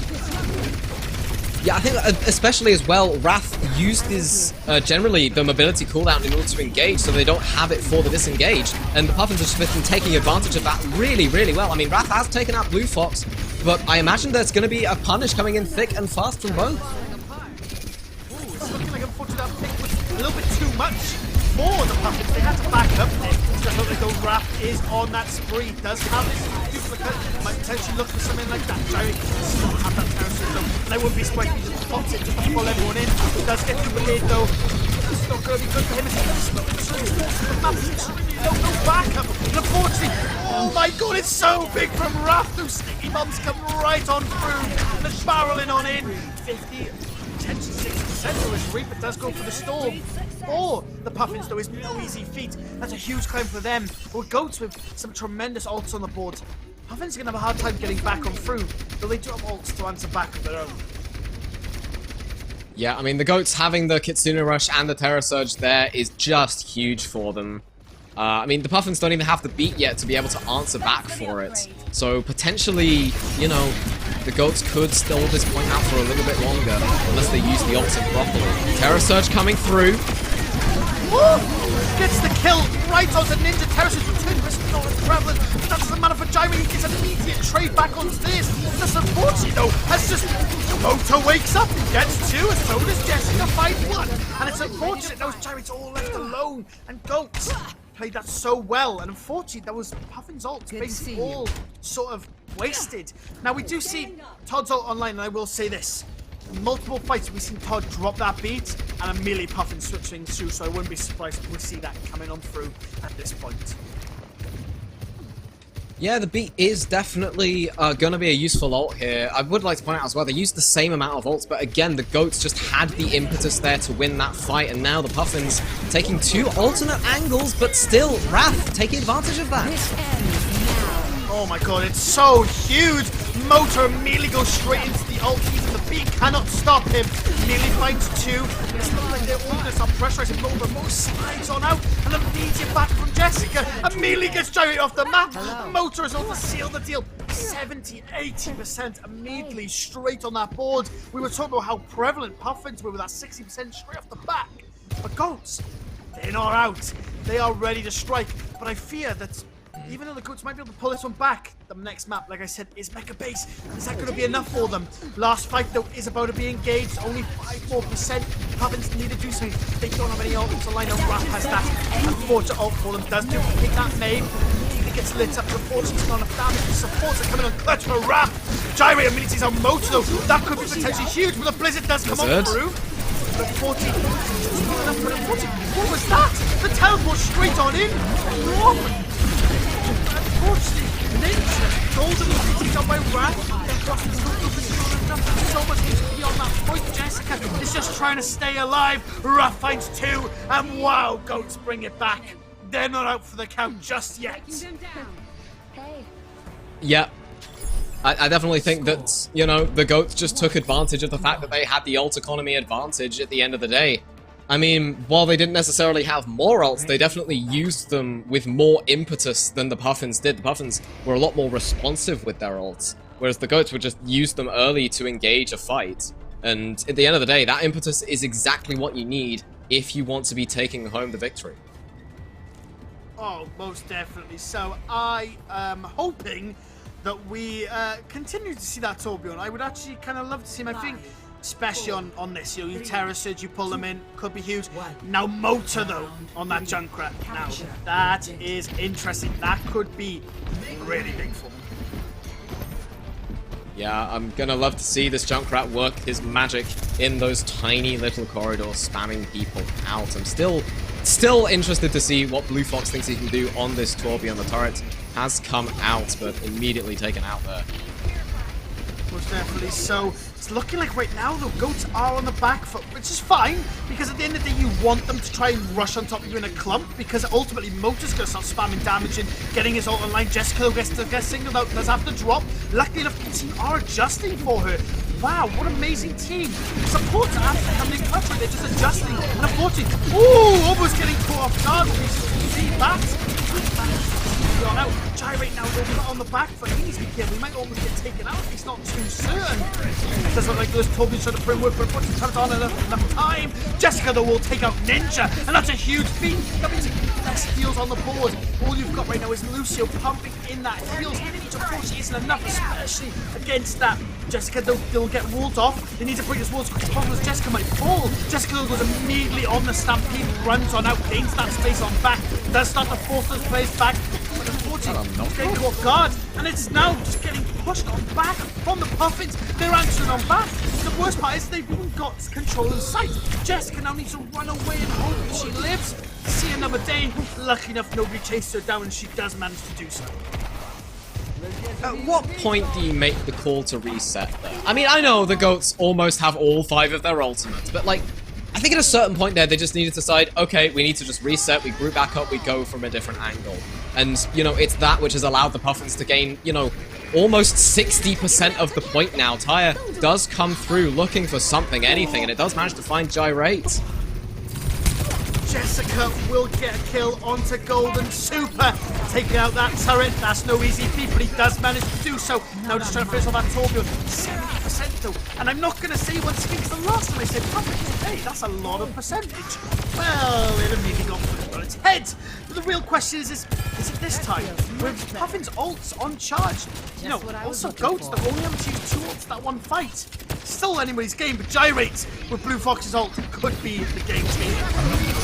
Immediately though, the Stampede comes on in, and Jess goes straight for the ult. Raph as well, taking out Golden. Unfortunately, there shouldn't be any ult pop, but Ninja does go for it. Looks like the side's about to be flipped for some odd strange reason, but manages just to catch the time. Gyrate will find Jessica. This could be potentially the turnaround they were looking for. But unfortunately, it's looking like the call was for Puffins to back on up, which I think was definitely a smart move not to burn anything by accident. Correct me if I'm wrong, I think Puffins just used both their support ultimates after being 2 down. Yeah, that's not ideal if you're trying to play a game around ult economy, and they use the ult immediately this time. They don't even use the ult call with it. Jessica will unfortunately fall. Terrace is doing half that HP and an amazing follow-up. So huge from them, but immediately Raph answers back, gets a double kill using the ult. This could be the turnaround of the century. He finds another, it does get flipped though by the Puffins. but ultimately your whole entire team is dying. It's all up to the May now, and also Direct, who's just sat on the point, trying to bring it back to him in Bats. They'll be Bats finding him, and Raph will hopefully get the kill. Turret doing damage, though Super will fall, but unfortunately will get immediately flipped back on through to the Goats.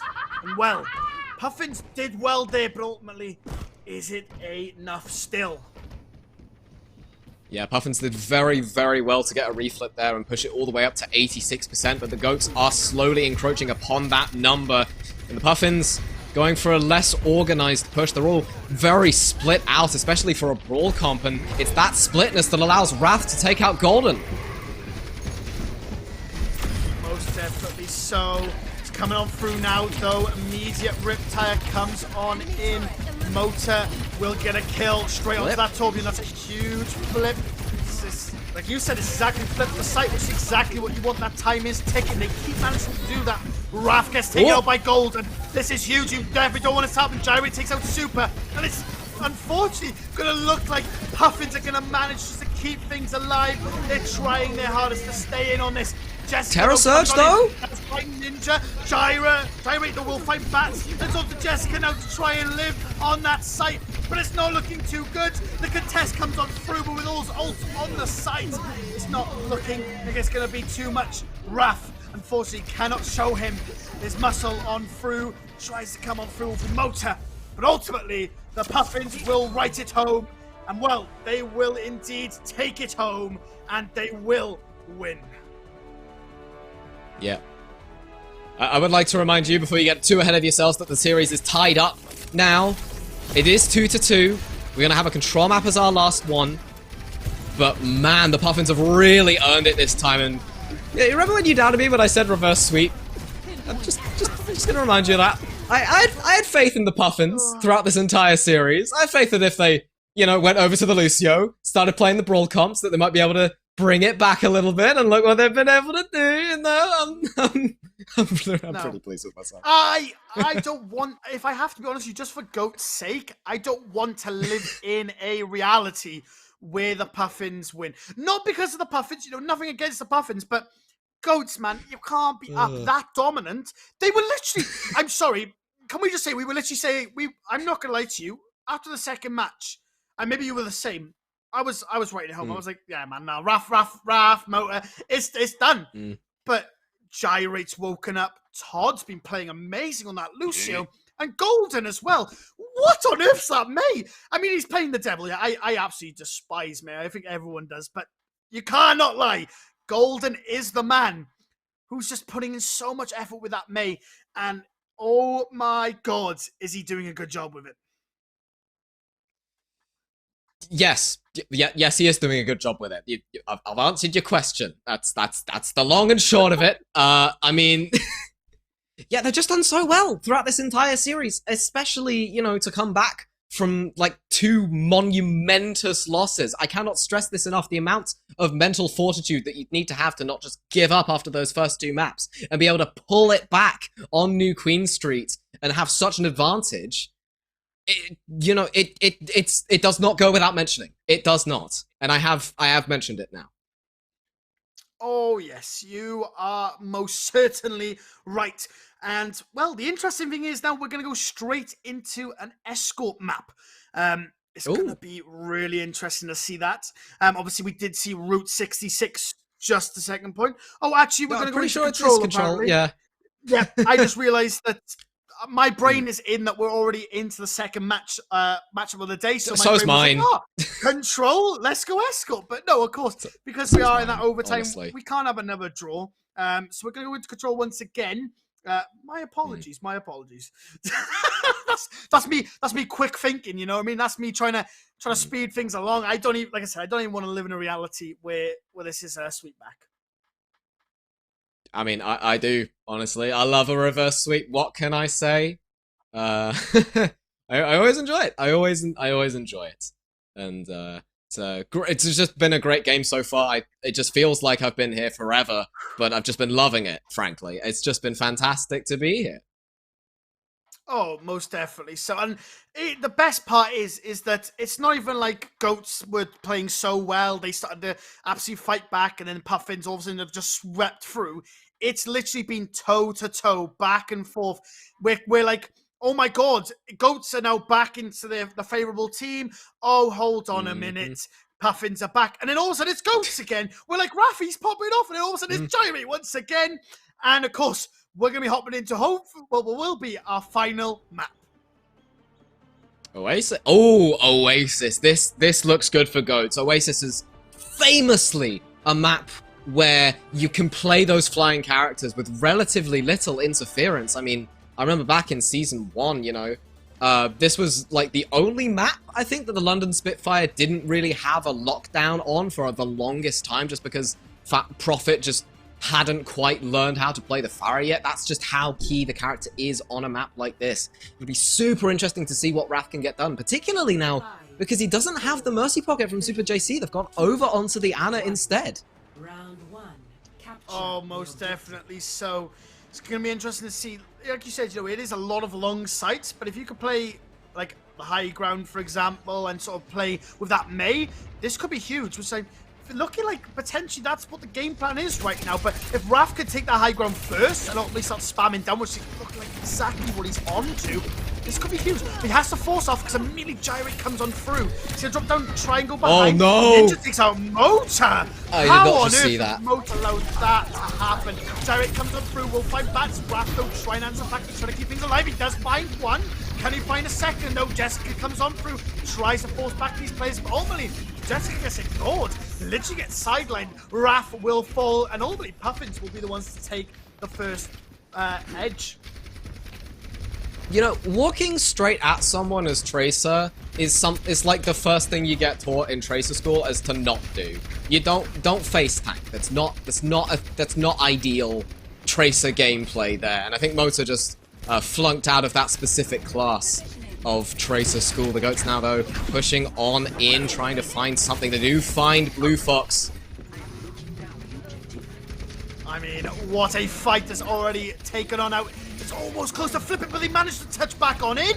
And they're just looking for those picks to come on through. It's looking like Raph, though, is getting moved about, trying his best to find something. He's trying to that Mei. Terror Surge comes over Gyrate, doesn't manage to find anything. Raph, though, he's on his tear. He just finds one, but immediately gets traded out for Gyrate. But Mota does come in and finish the deal, does take out one. Sight though. Terror Surge from Jessica, though, is no easy feat. Does find Todd and immediately jumps on Tyrant, but once again sidelines him and immediately goes for the Reaper. Dalton Blue Fox who falls. He's all up to Gyrate now. He's trying his best to stay alive on that point. 60% though. Once again, it's no easy feat as it does get flipped back in the Goat side of things. I mean, that fight win was basically a foregone conclusion. I mean, I'd have been pained if that almost complete blue circle hadn't managed to flip over the Puffins and somehow managed to clutch it out. Speaking of which, though, they do have the Kitsune Rush online, but the Goats do have the ultimate advantage here in terms of ultimates currently online. Pulse Bomb goes in, though! Ooh, protection Suzu. I mean, what a protection Suzu that was, saving basically two crucial members of that team. Kitsune Rush does come through from the Goats, doesn't unfortunately find anything. But the nice thing is Raph still got his ult super as well. Blizzard comes on through from Golden, doesn't find anything though. The wall comes on through as soon as Raph does manage to clone, but unfortunately it's not enough. He just get immediately taken on down as he is singled on out. Golden though will find Jessica. That's not good, but Raph immediately answers back. Does take out the support. Ninja will fall. Couple shots on through now. Golden will find Bats. It's all looking like it's a back and forth belt. Though trades are coming toe to toe. Mota does find one. Golden finds kill onto Mota though, and it's up to Raph now. He's trying his best to get kept up by the Mercy Super, trying to do his best job. Does find two, and it's not looking good. Those Blue Foxes left all alone with his Kitsune. Kitsune, sorry, what on earth am I talking about? But it's looking like Jessica does manage to come on back and manages to keep that point from flipping on through. And oh my god, Goats are on fire, 70%. One more fight for the Puffins. They do have ults online, but is it going to be enough?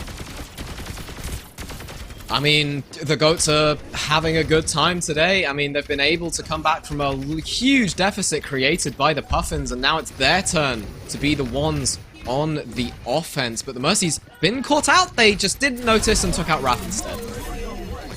Wow. I mean, you can't be losing Raph that early on, especially as oh my god! Jessica comes up through, fights 2 bats, gets a kill as well. Gyrate no melee back, does take out Super, and now Gyrate's going off on 1. Moat does find Blue Fox. Gyrate trying his best to manage to punch Bat straight in the face. It's the Battle of the Reese's, but unfortunately, dominating will be Jessica onto Gyrate. All of a sudden, though, Golden comes through on that trace to try to find 1 raffle find Todd. Trying to shut down will be Golden. Trying to shut down Jessica. Jessica does fall, unfortunately, but unfortunately, it's not enough for the Puppets to come on back. And I'll be round number 1 going to none other than the Goats. And is this the Goats' reign and their shine to fame? It is still potentially the Puffins, but the Goats are 1 step closer to that victory over the Puffins. Jessica very enthusiastically reminding us of a certain North American Overwatch team from the early days in the Apex series, C9. No. Yeah. You know, it is unfortunate, but again, the Puffins, now they're on a more brawl-centric map, and Wrath is going to have to put in all the more work to be able to spam out these corridors. Most ever so, and I think ultimately, if Raph can play a mean game here, this could be bad news for the Puffins. But Puffins are on their strong comp. This is the comp they're comfortable with. So, ultimately, do they really have a shot? They do take the wide approach, which is why I love to see they want to go for this pokes, which is exactly what we don't want them to be brawling inside. That would have been horrendous if we had seen that happen. Yeah, as you said, you know, the Puffins taking their specific advantages with their comp, and now the Goats want to take theirs. The only problem is the Puffins have easy access to the point and will likely be the first ones to get the flip through. The Todd very low HP. Wrath able to focusing beam down Mini Ninja. And the Goats will be wanting to re-engage it. Most definitely so. Puffins immediately capture once again. They always get that early lead, but Raph is on a tear. Does find 1. Jessica finds 2, though. Immediately goes in, finds both. The Reaper and the main. It's all up to Gyrate now, who unfortunately falls 20%. Will get flipped now as the Goats manage to start ticking up on their timer. You know, it's all well and good winning the first point and having that tick up, but my word do the Goats have the ultimate charge advantage. I mean, 70% for 3 separate members of the team. The highest the Puffins have is 60 on their Mei. It's ridiculous. And the Todd throws himself off the map! Oh, no! No! Still the key play. I mean, the nice thing is at least they weren't fully engaged. They had that opportunity to back out. That Maywell was insanely placed, by the way, placing it just to allow those players to back on out, which is amazing. They get out now. They wait for Todd to come back, but they've essentially just given over what I would say 15 to 20%, which is never a good thing. A pulse bug goes over it. Oh, it's Blue Fox. Oh, no protection, Zuzu. That's gonna find you and save you tonight. You're gonna fall, unfortunately, Blue Fox. And well, the Goats now have got them in a very sticky situation. Puffins, ultimately, all they need to keep doing now is just watching their back, but they immediately just go for it. They're like, you know what, let's say, screw it to Blue Fox, he lost his life, that's not on us. Immediately storm on through, and it looks like they've been forced under. Goats, you can't be fighting in such a tight-knit little bag. But as I say that, the duplicate does come on through, so does the Blizzard, though. Terror Surge. Surge. Finding one on the bats. Terror Surge comes on through, doesn't manage to find anyone. Jessica, though, will get a Terror Surge and find Mini Ninja, just as I talk too soon. Gyrate tries to, and yeah, well, Jessica does get pulled down, unfortunately. Raph comes on through, though, does find the kill. 70-80%. Raph is awake. He's been awoken once again. There's no way in hell are they gonna lose this. I mean, what on earth? It's 90%. One more fight, and all the others are Lucio beat.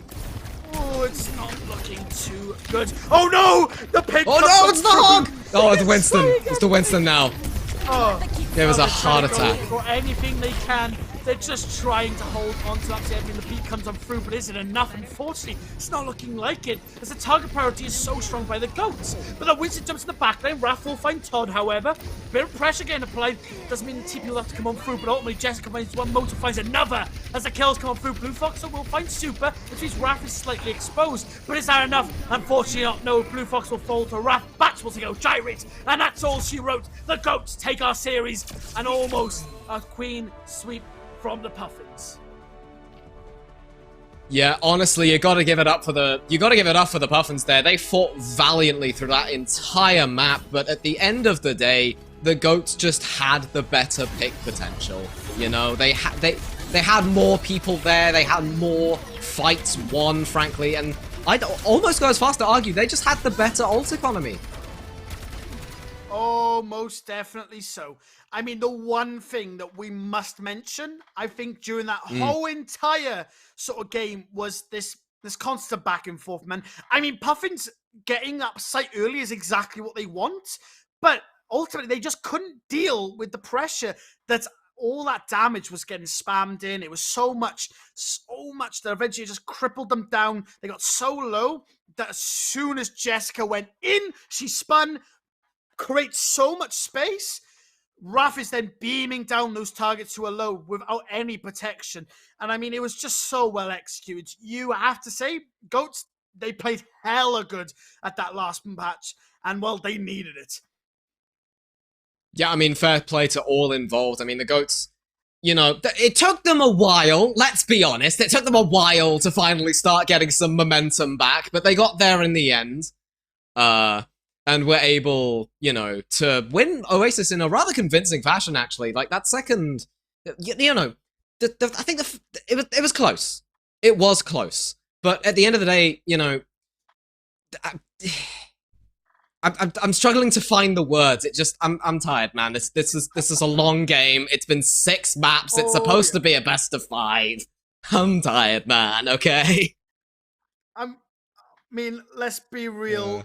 Nobody expected it to go this far. Yeah, let's be real. We all thought, hey, 2 maps were down. I was thinking, hey, we're going to be flying right into our next game. We're going to be sat here going, we'll be waiting. Guys, you know, please bear with us. Give us 20 minutes so we'll get a game set. But now we're like, oh, God, we're off schedule. And talking about being off schedule, we're just going to go into a quick intermission just so we get match number 2, on the way.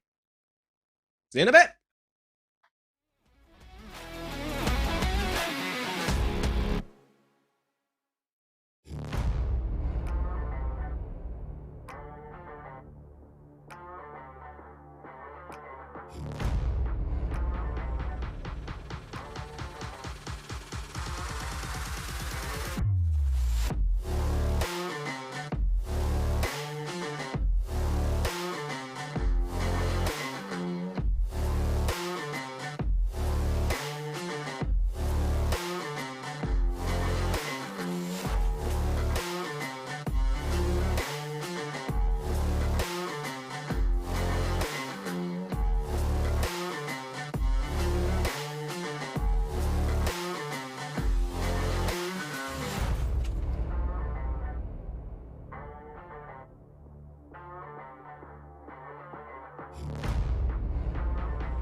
Welcome back, everybody, to Game 2 of Welsh Esports' community tournament. We're gonna have Goats, who we just saw beat, I believe it was Puffins, in a 6-map series. They drew King's Row, and Puffins won too. At the 3-2 scoreline, which was incredible to cast and watch. But we're all quite tired, and I think, we're hoping for something a little more expedited in this next game that they have against the Pit Ponies, who've just come off a 3-0 win against the Dragons. The interesting part about this is 3-0 sounds tremendous, right? I mean, you think 3-0 compared to the onslaught we've just faced is, I mean, no offense, I'm hoping for a 3-0, right? But at the end of the day, we don't know how good the Dragons were, right? Pit Ponies could have been facing maybe one of the worst brackets. Hey, Pit Ponies could be the best team in the league right now, and they could absolutely just swamp Goats. But the one thing we got to remember is the Goats towards the end of that game, to be honest with you, they obviously stormed ahead. I think they burnt the tank so quickly, it started to die down. We saw them try and pull that draw. They thought, oh, finally, we're fine, we're safe. The draw has saved us. And then, oh, newsflash. Unfortunately, we are annoying people. We want to see a good game happen. So we extended that time. Then what we saw was all of a sudden, the energy started going up, and all of a sudden, Goats sort of hit that peak again. Now, my concern is that how long is that peak going to last? And against a team like Pit Ponies, is it going to last very long? And it's going to last long enough to pull things back on through for them? I mean, Goats are going to have to, keep themselves invigorated after just a grueling 6-map series, honestly. Especially one where they, they're riding high at the start. The mental probably took a dip. We saw that in, map 4 and 5, where they just kind of got a little bit steamrolled. Perhaps their mental just wasn't quite there at the time. But, perhaps new game, new people to play against. Perhaps Pit Ponies, will prove to be easier opposition, or perhaps more difficult opposition, if that is even at all possible. Well, I mean, for the Goats, I think the last thing you want going into this last game is a team that is stronger than what we just saw from the Puffins. I mean, I'm just going to call it now. If this is anything like we just saw now, where the Goats will steam ahead, then, if potentially like Pit Ponies bounce back and it becomes grueling, there's no way we see Goats, I feel like, climb back up. I mean, at that point, I feel like the tank will go. The thing is, Pit Ponies, they won 3-0, which probably means that for the last 20 minutes, or probably last 40 minutes, actually, it depends how quick the games went. Last hour, let's be honest, the last hour. Well, exactly that. They've been sat there, they've been, sort of just waiting, you know what I mean? Now, that could come at a disadvantage as well, because it means that Goats are warmed up, they're ready, they're expecting a tough challenge, whereas Pit Ponies like, mate, we just swamped the Dragons, and now we've been sat around for the best part of 40 minutes. Especially during this weather, those things are going to start to get cold, and maybe that might start to kick in and maybe become a bit of an effect, and maybe Pit Ponies might even go in thinking, man, we're just 3-0 swamped. Is this next team really going to be that much of a challenge? I mean, perhaps so. Maybe they, took a break after that 3-0 sweep to just sort of tune in and watch the stream, in which case, but if they did, they would have seen, Goats' penchant for flying heroes going all over the place, the Mercies, the Echoes, the Farahs, all that jazz, as well as Jessica's Orisa, which has been relatively on and off. It's either been just like, really there and just dominated the other tank, or it's just been not quite there for Goats as much as I think they would have wanted. Oh, 100%. And Goats, I mean, they have such a strong foundation that they just need to keep working on and building on. Like I said, I'm telling you now, like, they're contenders for being up there with some of the best. But once again, it's kind of hard to gauge because obviously it's the first day of Overwatch for us.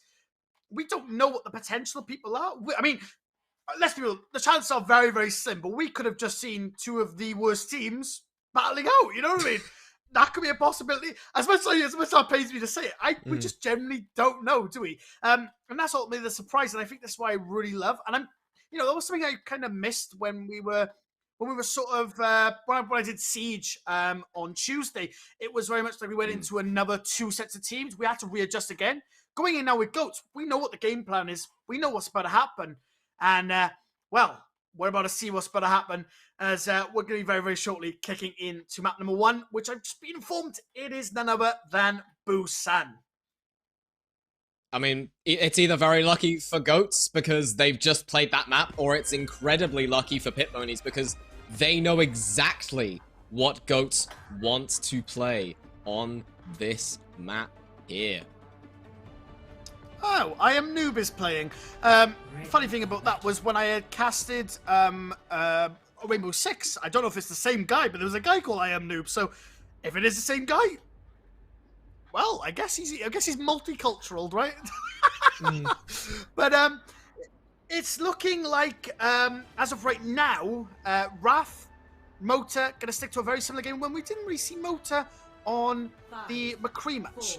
Report if not Ryan. Yes! They're doing it! Oh my god, it's Ryan time, baby! Let's go! I hope they're doing this for me. They have to be doing this for me. There's no way they're not, right? I mean, surely. I mean, it has to be. Yeah, I mean... Surely. Yeah. They heard the cries. Yeah. They probably just heard you. It's gonna be good. Alright, so Ryan's gonna be coming in. Ooh, it's a bit of a backpedal though. A feeling for the Goats. Blue Lion steps on top. Ooh, the Bastion was built on the shield. I Am Noob takes out Jessica. Unfortunately, the Ryan diff is strong coming on through. Will immediately fall, but huge kill on Shenanigans. Shenanigans? What? I can't say her name. I'm just going to call it Shinigami. Shinigami. I'm just going to call it Gabby. Just because that's going to be easier for me to say. Oh, God. The Brawn right there will take out Raph. I'm just excited to see the Ryan. I'm too giddy for it. Drop on down though will be Jessica trying to find those picks. The blue line does get a little bit low as soon as the DPS comes up from Ron. He needs to be careful to make sure he keeps his play. But a move off the map from Astral right onto Mota. Lion now is able to step on the gas straight into Jessica. Jessica has to fall back now with her team. They have to go back on through and try and seal something up from there. Lion! He's just going in! He's even got the shatter right on Lion. I am ready for it, baby. Come on, Lion. Show me what you're made of. Yes! Come on! I mean, look at this, bro. This is prime Overwatch. This is what we want to see. I'm hoping for a fat shatter to come on through. Pin comes on in. Oh my god! Straight on down! And now super on down, but unfortunately it's a little bit place will be Lion. Will fall to Raph. That's a trade. Unfortunately, it's a tank on down. Jessica with the shot could potentially get something big if they decide to take it now. They need to go now. The Reinhardt is down. This is a free shot opportunity waiting for you, Jessica. Go on in. Jessica comes flying on in, looking for that shot. There's not a lot of people available. Potentially goes for it now. Ooh, the shield comes on through from Lion, protects it. But Gami gets a double. Bob on the point has to force everyone off. Ronlo is actually popping off as well. What are these support players made of? They're smoking something. I Am Noob takes out Mota, and ultimately they're on 75% right now, leading the charge. I was gonna talk about, like, way in the first fight where I thought Pip, the Goats' main strategy was to go for I think Pit Pony's main strategy was to go for a counterpin and then just melt somebody with the Bastion, and then that would be, the thing that they do. But I guess, now we're into the 90%, and they're coming out with the Cassidy High Noon. They were looking for something. They haven't quite found it yet. 98% now. Are they going to be able to get the touch? They do manage to do so at the end. Kitsune Rush does come through, but the Death Blossom and the Shatter is there. Oh my, Pit Pony started strong. Oh my god. I mean, maybe they had home ground advantage, right? They were fighting in a pit, right? So maybe it's home ground. Who knows? But regardless, I mean, they came out strong. Now, don't get me wrong. We did sort of see, I guess, what you would consider a bit trolling in terms of, well, they were on Reinhardt ultimately. They aren't playing exactly maybe what they're strong on, but I'm not complaining. Let's stick with it, man. Let's go. It looks like that's exactly what's going to happen. If I see anyone swap to a reset, I will cry. I will let everyone know that. At least, just for Busan, can we just stay on the Reinhardt here? If you want to swap later, go for it. But this is Busan, man. It's the brawling, man. I love, bro, honestly, I am in prime territory right now. I am absolutely loving this. The Goat's going for a lot more of a traditional brawl with that Cassidy and the May. I like the Pit Ponies, though. They've gone for the more meta composition of taking the Sojourn and the Reaper. I'm very interested to see what happens here with these two Reinhardts. We saw a little taster of it, but I don't think you can either say particularly that one MTD'd the other. Most every so I will say this, Jessica's very defensive. And then she switches up immediately and goes straight on him. Goes for a pin. Ooh, a nice counter pin. But unfortunately, that just leaves you vulnerable. And I am new to be able to burst you on down. Being able to get that knockdown was so big. Something you can't do much. A huge pin goes through. Unfortunately, misses everyone. Shatter's built? Too aggressive. He's got the shatter, man. Listen, it's Reinhardt. This man doesn't care about anything. He just gets those ults. And hey, that's Pit Ponies taking it once again. But Jessica's able to lead the charge now, though. Gami taking out Moto, though, slowing it down. But immediate trades off by Wrath. It's looking like it's all up to the reigning players on this point. Blue Lion's on his way. He's got the shatter. He's prime. And he's in that territory. The ping goes through. And oh my god, he almost gets a Here it ping. comes! Oh my god, it's huge! Blue Lion with a quadra kill. And that's exactly what we like to see. Those are the shatters we want. Blue Lion is playing him absolutely immaculately. Almost as good as myself, if I do say so myself. Well done to him. 30%. It's no easy feat to come off the bat, especially being one at points. Absolutely so, and you'd notice Shinigami's gone over onto the Widowmaker now instead, perhaps looking for an easy headshot at some point in time. Super JC, though, does have the beat. Maybe they'll want to engage with that at some point. The pin goes through all the way into the backline. The beat comes out in order to keep the Goats in sustain for this fight. Super JC, though, takes out I Am Noob. Flip point comes through for the Goats. My god, Jessica now as well with that shatter built. I mean, if Jessica can hit this, this could be huge. They do have point now, which means that, well, Pit Ponies do have to come to them. It looks like they're constantly swapping up what they want to bring. I don't know if switching to the Widowmaker was the right shot. I understand what the goal was of it ultimately, just to fire in those pot shots, potentially get those kills. But they're such a tanky team, you don't really have the advantage of doing that. Shatter comes off through and unfortunately just shatters a shield. Probably should have waited for the Blizzard to come on through, but that Blizzard will put in work. We'll find one Moto, we'll find Gami. Immediate charging from Jess. She is ultra aggressive. Blue Lion will punish it though. But Jessica will get a kill in the meantime. A huge shatter once again comes on through. It's just absolutely raining territory. Blue Lion is, I mean, what is this man doing? He is on the smoke. Runs on through now. Pit Pony slowly but surely getting that sight advantage. They're playing it safe though. Almost getting 2 kills, but unfortunately just didn't get too aggressive in the right amount of time. Blue Lion though, now out in the open, does get pinned on the map, and oh my god, pin! Jessica!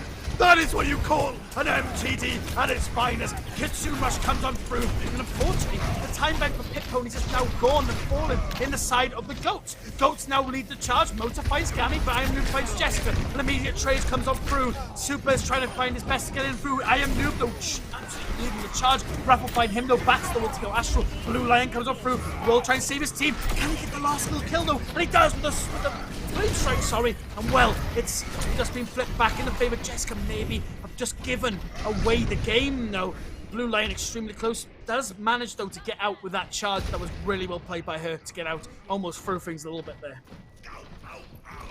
Yeah, Jessica as well, though, coming up on the shatter, so perhaps, you know, the Goats could use this for their advantage. He has it now. Blue Lion very close to a shatter of his own. The Shatter Mind Games will be there, but unfortunately Wrath captures Shinigami unawares. And the Shatter comes through, but it's blocked, and the Shatter comes through from the pin sides, and both are blocked! Are you kidding me? The pins come through as well, but they're not managed to find a wall. Bron goes in with the Kitsune Rush, but it's met by a beat from the side of the Goats. Such an even fight we're gonna see here.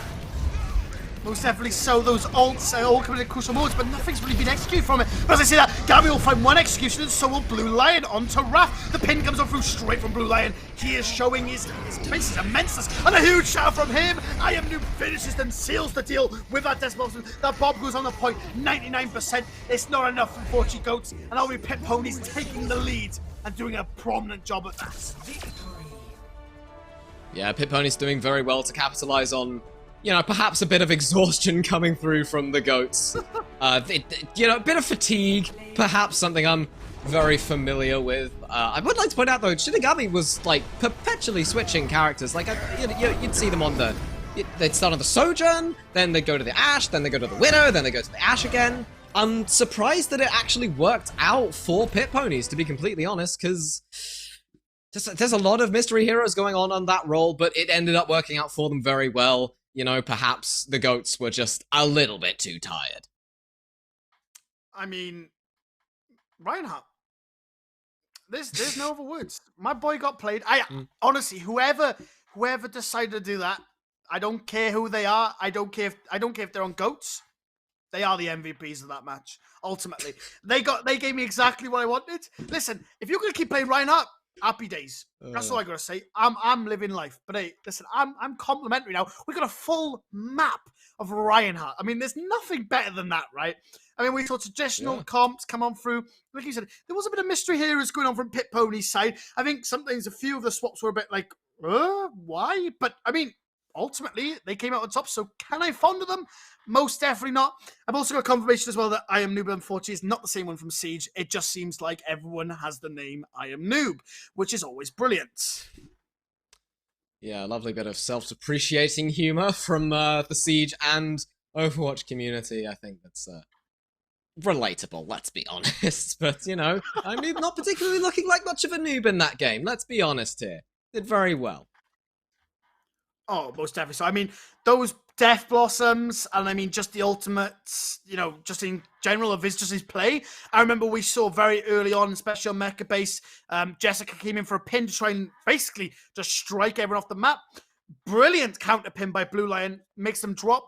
Now, compared to, you know, obviously, Pit Ponies had that Reaper, which means as soon as they went down, headshot, bang, bang, dead. Literally, nothing could happen to Blue Lion. Blue Lion was safe. There was nothing that could immediately burst him down. And I think that's the problem with GOATs, you know. They are playing these comps, but they are playing these comps that are slowly trickling away your HP, and then you die, right? They're sort of playing for that sort of game rather than this whole burst, which is what you want with Brawl. That's why Brawl is so prominent. It's because you burst people down so quickly that they can't react. They can't heal enough because by the time you've healed, they're bang, bang, bang, bang, bang, they're done. Or they're so low that it's hard to do anything. They have to fall back. And that's why I love the Brawl comps, and especially when Reinhardt's out on the board, because nobody's ever safe. No barrier's going to protect you from that man, because he's going to come steaming on through. Yeah, I think it's worth noting that, you know, in terms of the fights that were won, the first fights that were won was always just because Blue Lion ended up counterpinning Jessica, and you know, Pit Ponies were able to capitalize on that much better than Goats were able to. Perhaps, you know, again, it's sort of that fatigue setting in for Goats. Perhaps there's a bit of, mental and physical fatigue, frankly, coming in there for them. Going to our next map, though. Most definitely so. Will be Escort.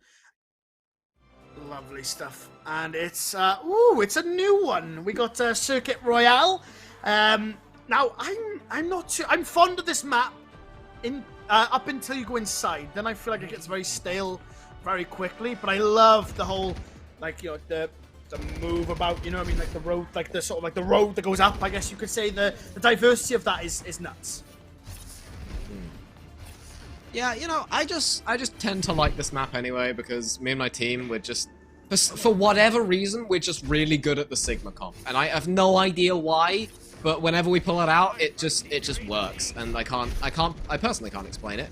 But, you know, the Goats are gonna be trying to channel my team's energy.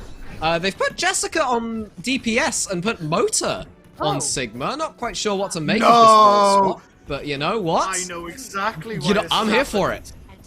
Motor is the Sigma. He is the man who plays Sigma. So that's probably why they've merely swapped them out. Probably because Jessica probably isn't as confident of Sigma. So they've gone, Motor, it's your time to shine. And I'm hoping he shines pretty brightly. As I said, I've known Motor now for quite a while. You know, like I said, we've been in different communities together. So it's always exciting to see a bit of Motor Sigma. So let's have a little look to see what he sort of does. A couple of pot shots on through. Zen on the board as well is going to be huge compared to no Zen from the Pit Pony side. Does get a nice shot. There will be Wrath on to Agami. We'll get immediately res though, which means that value unfortunately is missing. But of course that res does come on out. I Am Noob though, taking a lot of fire, isn't really dishing out a whole lot as well. Protecting this turret is absolutely huge, but it does unfortunately eventually fall. I mean, Jessica at this point doesn't have to do much. I mean, let's be real. Torbjorn is just Torbjorn, and it's just going to keep raining on the game. A lot of pressure, though, being built up from Pit Ponies, which means the Goats have to rotate Raph, though, is kind of clean with it. Does get a kill onto I Am Noob. That's exactly what we'll do. The Widows keep trading on out. Res back on through. Every kill Raph gets, it's just not quick enough because immediately that Res is back on through, and I Am Noob immediately retaliates back and gets Raph. Turret goes on down, and unfortunately, it's the goats who are on the back pedal. Gami gets one, Blue Lion gets another. Bats will fall. So the Sigma now, unfortunately, it's not enough motor. As well as he plays, unfortunately, cannot live against all of that damage. I want to point out as well, Blue Line used the Gravitic Flux in that fight. He's already halfway to his next one. This is going so well for Pit Ponies. They might even be able to catch the Zen out on the rotation and get a bit of a stagger kill there. Bats, though, does have the Kitsune Rush advantage here, and Jessica is almost there on the Molten Core, so should be an interesting fight we're going in to see here. Oh, what a rock to shut down that turret. I mean, you know, it doesn't really add that much value, but hey, is a turret gone? Those turrets can be pesky. Let's go for a bit of a jump shot here. And oh! Imagine if we saw Raph hit a cheeky little jump shot there. I think it would have been amazing. But as I say, amazing. Gami comes on through, does put the Sojourn ult, does find one, nothing to send. Super J, which means a lot of that damage has fallen now. Bron takes out Raph. Bron's going DPS Mercy. Pop the Valk, and immediately goes in, finds a double. I mean, who would have believed this, right? We get a double kill immediately off the bat, straight from the supports. I mean, yeah, it's average Overwatch, right? As soon as you get that, Bron goes in, Bron secures the kills. That's what you want to see. Right of the Valkyrie is there from Bron, but Wrath is there. Wrath? What's he done? I think Blue Lion just forgot to put the shield up there. The goats now, they didn't use any ults in that last fight, so they have a lot going into this next point. Ponies have a 5-minute time bank to work with, and that's pretty good for them, I'd say. Oh, definitely. So what you do now is you take a dry fight, and you ultimately come back for it, but they don't even need that as super. I mean, just once again, Gravitic Flux comes on in from Blue Lion. Oh, does focus down the right target, and Bats will fall, unfortunately. I mean, what a rock combo. I mean, he is slowly but surely getting that rock combo back, which is so good. I remember back in the early days of Sigma, that rock into that primary fire. Just deleting anyone is so huge. Gami now, though, as well, on this Hanzo. Gotta remember that we can also see that combo between Hanzo and that Sigma come on through, which could be potentially huge and a game changer. Yeah, the goats now they only used 1 to Pit Ponies 3, and they're going to be using the Graphitic Flux and the Molten Core here. A lovely combination because you can put it right down under Astral's feet. And Motor's there with the Hyperspheres to secure the kill. Pit Ponies now recognizing they've lost the fight. They, want to get out with their lives, take it dry, and potentially going for another attack. They have 4 minutes to work with, so who says they can't? Most definitely. So I will say, though, Astral just used Protection Zuzu so early that by the time they collapsed, they took all that 50% damage, which is so insane. You never really want to take that much damage. But, hey, that's what you get for mistiming your abilities. I guess you do get punished heavily. And, ultimately collapsed the fight from that point. We are going to be seeing now, though, Pit Ponies making a lot of advancement, but Raph immediately takes out I Am Noob. He is absolutely the sharpshooter, but Gami immediately jumps on with the Mercy, does take him out. That's an instant trade. It's not too bad for you. I Am Noob, though, immediately switches over to Soldier now to try and get that basically get more DPS on him. It's looking like, though, Goats were in a bad shape, but it looks like they're slowly but surely trying to pick things on up. The Zen damage is doing a lot for them, trying to pick them off and hopefully getting an early pick into each and every fight. But they stabilize quite well, allowing these players who had died early on in that last fight to come on back. But as I say that, 2 will fall. Bats and Raph will immediately go down. The Dragons come on in to separate the point. The Transcendence comes straight on in as well. Moto will find one onto Astral. Gravitic Flux will come on in. Super will fall. That's slightly too late from Bats. That's plans to keep up. Jessica will find one. No, Jessica will find a second. Jessica coming on through, but immediately gets traded by Gami. But unfortunately, Pit Ponies don't have much to work with. They have to back on up to the corner. And it's Mota who once again has the Gravitic Flux online and is all primed. The flank Bjorn from Jessica working wonders for the goats, able to hold it out for just a little bit longer. Pit Ponies now 2 minutes, 20 seconds remaining to complete their attack, but they're going to have to play into Jessica's Molten Core. They're going to have to play into Motor's Gravitic Flux, and they don't have any ultimates online. The closest they have is that Tactical Visor, which they should be able to build up in this fight, pending a pick from the goats. Oh no, I'm feeling a Motor Jessica combo coming on through. The Gravitic Flux with the Molten Core could 100% seal the deal here. Jessica's got it. Oh, Gami! Gami will take out Raph though, but they're going. Oh my god, it's a sleep out here! That's going to be a shutdown, but Molten Core will still come on through. Hella damage being applied, but unfortunately, it's such a buff. Sigma, who's going to immediately run into the point. They need to be careful because Jessica immediately loses her life in the backline. Coming on through now, the bats will also fall. Blue Lion getting hella kept on up. Motor will fall as well as the Super. Super will go down, and it's looking like Pit Ponies struggle a little bit, but ultimately will manage to capture with 1:29 on the clock.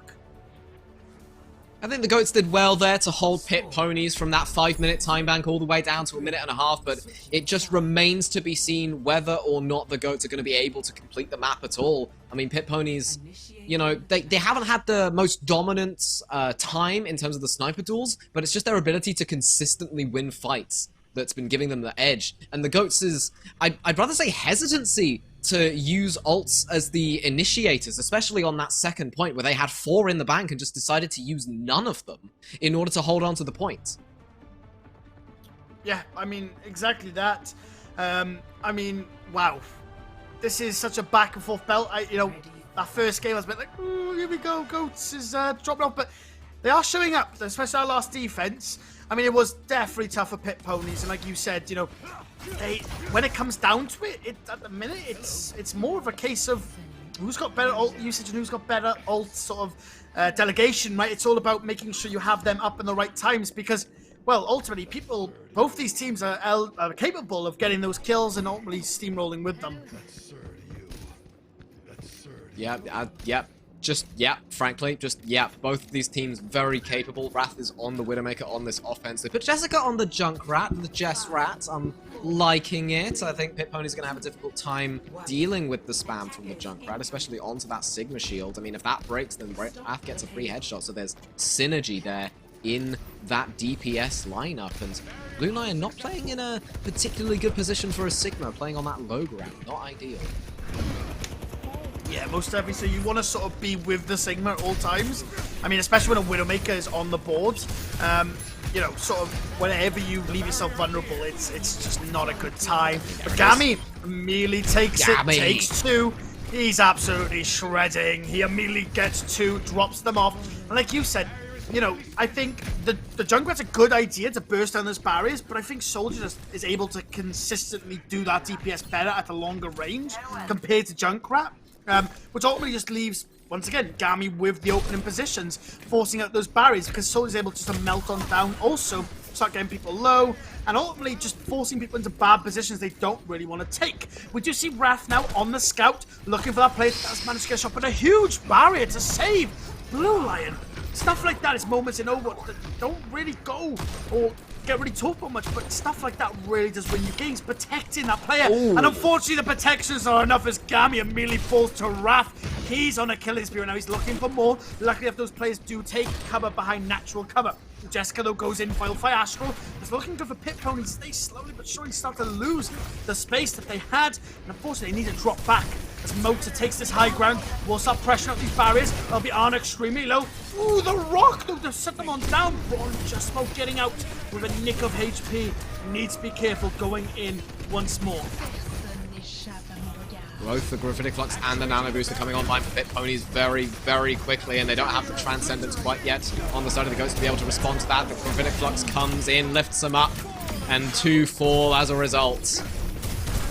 Pit Ponies able to hold on very nicely. I mean, wow, this is just an absolute back and forth belt, but once again, we're almost seeing what Goats were doing to the Puffins, where it looked like they were losing, and all of a sudden they bounced back. I mean, they're playing so well, they're using the space well. They lose their space, and what they do is, okay, we may have lost it, but we'll just heal up, we'll play defensive, and then we'll come back. But we'll hit you 10 times harder. We may be down an advantage, but ultimately, we don't care. Why would we care? Ultimately, we're the ones who are on the defense. We want to play defensive, but as I say that, Wrath gets an immediate assault kill onto Gami. And that's not a good opening frag, especially when the high ground now is lost. It's not what you want. The team does fall back, and unfortunately, Braun losing his life. I don't think it's going to be a good one, but Astral will immediately be fragged. Blue as well will come on in. There's no way. There's no way. Pull this back, right? Flux straight onto Blue Lion. Blue Lion will get lifted. Does try and shield off the majority of the damage, but does manage to pull it off as unfortunately Motor misses that rock. So much damage has been spread on through, but the supports are immense. We're coming on in. Blue Lion will find Wrath though, and unfortunately once again Blue Lion are able to force back the goats. I mean, man, this man is just so good at playing so defensive, and as soon as he gets the most slightest bit of lead, immediately throws it back at their faces. The goats had 5 ults going into that fight, and I think it's a lack of coordination on their part to just not be able to combo any of them in particularly well, and they might not have even had much in terms of target focus there. Now Pit Ponies, 3 in the bank, including that all-important Gravitic Flux as well as the Nano Boost. They're looking good in this fight, 20 seconds remaining as well, and Wrath finds the pick on Shinigami. Ooh, with a big Gravitic Flux like that as well, but a huge Transcendence to come on through. Wrath, of course, picking up that kill as well, and now the Steamroll's going to come on through. Can Lion manage to pull this one back? He's done it so far. Bat's extremely low, but is lucky enough just staying alive. Jessica with the huge Riptire. Blue Lion, though, immediately takes out Jessica, but unfortunately Motor gets the better of him, and that'll be Blue Lion falling, and there should be Goats being able to capture this first point in overtime of that as well, though. Pit Ponies are managing to give Goats a very tough game. Yeah, Pit Ponies really giving Goats a run for their money, fatigued or not. And I mean, again, you know, Goats definitely had a better time in that fight. I mean, I neglected to mention the Transcendence, which did an incredible job of counteracting Blue Lion's Gravitic Flux, and now the Goats have taken a lovely offensive position here, and, you know, giving them time to push the payload around that bend. Most definitely so. Like I said, it's all up to Blue Lion now, just finding those good angles with those primary fires, seeing if he can put a bit of damage in. Ultimately, though, is it going to be enough? It looks like right now, Goats have a very strong ground. It's looking like the backpedal is from Pit Ponies. They're going to drop back. Sigma gets extremely low, though, but the heals are so big. These supports, I will say, Bats is doing an amazing job of keeping up that Sigma, making sure nobody falls down, but has to neglect him ever so slightly as the backline does get lit up. But luckily enough, able to stay alive. Kitsune Rush comes on through. Immediately, there'll be an assault straight from the Goats. Does cleanse all those stats effects. Braun is trying his best to keep him on down. Rapid fire kill. Gami, though, will return one back. Flux. But unfortunately, will fall. Flux will come on through. Motor will find Lion. Unfortunately, that was a lot better from the Goats. They managed to take that point without a lot of resistance, to be fair to them. But Pit Ponies, once again, they're in a pretty good spot to potentially hold back the Goats as they try and push it on through here. Little under 2.5 minutes remaining. The Pit Ponies have both of their support ults online. Super JC, the only person on the entirety of the Goats who has the ultimate in that bank. The Goats are taking a lovely high ground position, but if they really want to secure this map, they need to be going around and into that pool area. That's the key position that you want to be taking, especially on this latter map. I mean, you know, Pit Ponies haven't even taken that space. It's just free for the taking, but Goats just aren't gonna move there, it seems.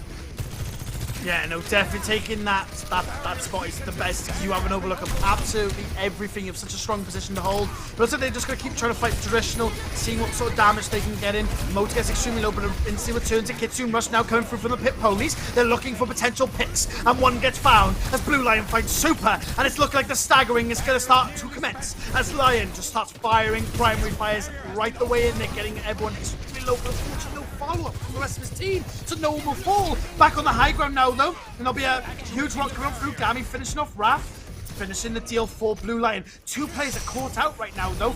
Potential is, though, do they manage to stagger these 2 people, or do they get out? Rock comes on through, will knock down Motor as he tries to eat up as much of that damage as possible. Blue Lion manages to get out. Unfortunately, though, Motor is able to as well, which is big for them. 60 seconds. Under a minute remaining now for the Goats. They have a Transcendence, they have a Riptide, they're coming up on the Flux and the Kitsune Rush, but Pit Ponies, have ults of their own in the bank, and they're going to be wanting to use them. The Flux goes in, finds a lot, the Transcendence forced out, but Jessica manages to find Bron. Wow. How huge is that? And here comes the high ground position we were talking about earlier from I Am Noob. Maybe a little bit too early, a little bit preemptive right there. Unfortunately, doesn't really get an angle on anyone. We do see Motor now, though, taking the initiative to take that high ground. He's there all by himself, keeping that Zen on the point. The nice thing is that you can essentially, with I can never think. I don't know what her name is. That's really bad? What Oh, that's actually caught me for a stump. 10 seconds. What's her name? That's woman support. Do they both have? Kiriko. Kiriko! That's what Kiriko can obviously TV back and forth. My god, my mind just hit an absolute war. And Jessica has absolutely just started a war. And makes I am noob, Blue Lion answering back to Super always seems to die very early on these fights. Maybe not getting the battle he needs. Gami though will immediately go back. It's a back and forth battle now though. Looks like Pit Ponies managed to fend off the goats. And that'll be map number 2 going in their favour. Moving over to match point. Lovely hold from... It's a lovely hold there from Pit Ponies, but that is in no small part due to the fact that the goats just didn't play the end of the map properly. They just stayed on that, kind of high ground there. They didn't, take the space that was just there and completely vacant, and they could have taken at any time because literally 0 members of Pit Ponies were going to be able to occupy that space, and they would have had high ground. They'd have been able to shoot down. It just would have been such an advantageous position for the goats if they had taken advantage of that position, and because they didn't, Pit Ponies were able to, bring it back in their favour. Most definitely so. I mean, you saw them start to do it towards the end, but at that point, it was just too late. They also did it in a means that I don't think was correct. As I said, a lot of the times what kept happening was Super was caught out all the time. He kept falling and he kept dying really early on, which is not what you want from your support. Don't get me wrong, Zen doesn't give you the most healing in the world, you know what I mean? But those discords are literally so good. His damage is insane. Losing him really early isn't the biggest feat in the world, but I mean, it's going down by a Zen. You're the most output damage you're going to get on that team. And well, to be honest with you, the way that the goats were playing that, they needed Super up so that obviously the kills could be secured by none other than Motor. But unfortunately, they just kept falling short of that every single time Super would die. Yeah, the goats just weren't having a good time, in keeping everybody alive. That's why you normally see, a BAP Zen backline. I know my team certainly is a fan of the BAP Zen on those kind of really long sight-lined maps. Especially when you have those kind of sniper comps and you need that sustain as well. If you're going to go for the Sigma v Sigma duel, the Kiriko just doesn't really quite cut it. Unless you're trying to block very specific cooldowns like the Rock. That's pretty much it. Just the Rock, frankly. Yeah, I just kind of prefer the BAP Zen there, but I can see why they play the Kiriko. The Rush is just so powerful.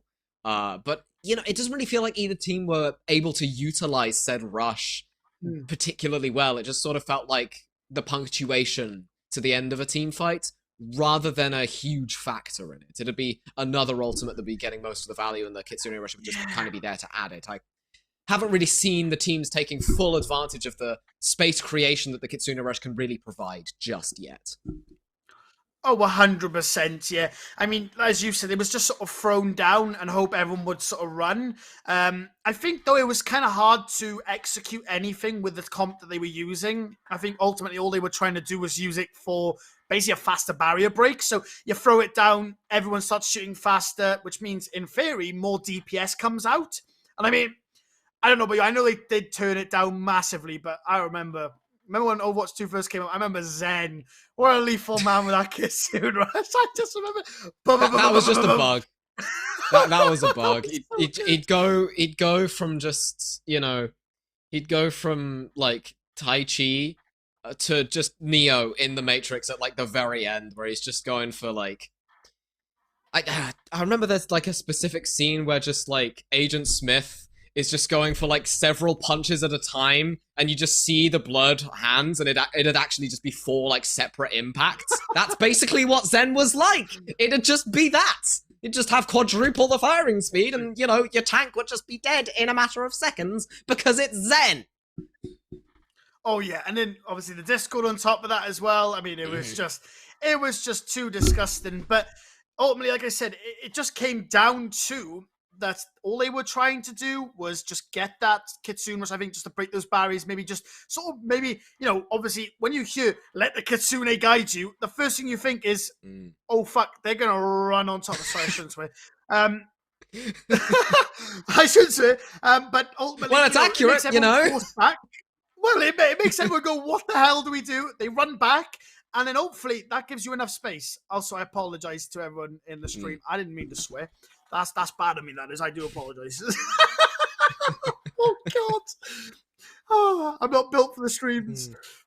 We're about to hop in, though, to our third match point for the Pit Ponies. Yeah, New Queen Street is not historically a good map for the GOATs, and when I say historically, I mean they had a really large bit of momentum going into New Queen Street and just weren't able to capitalize off of it. I'm still surprised that we're yet to see Wrath on the Echo today. It just doesn't really... It just surprises me that we just haven't seen him there yet. And we're keeping Jessica on the DPS slot, we're putting Mota on the Orisa. I don't really know what to say about this. And I mean, Pit Ponies have gone, they're playing the GOATs game now.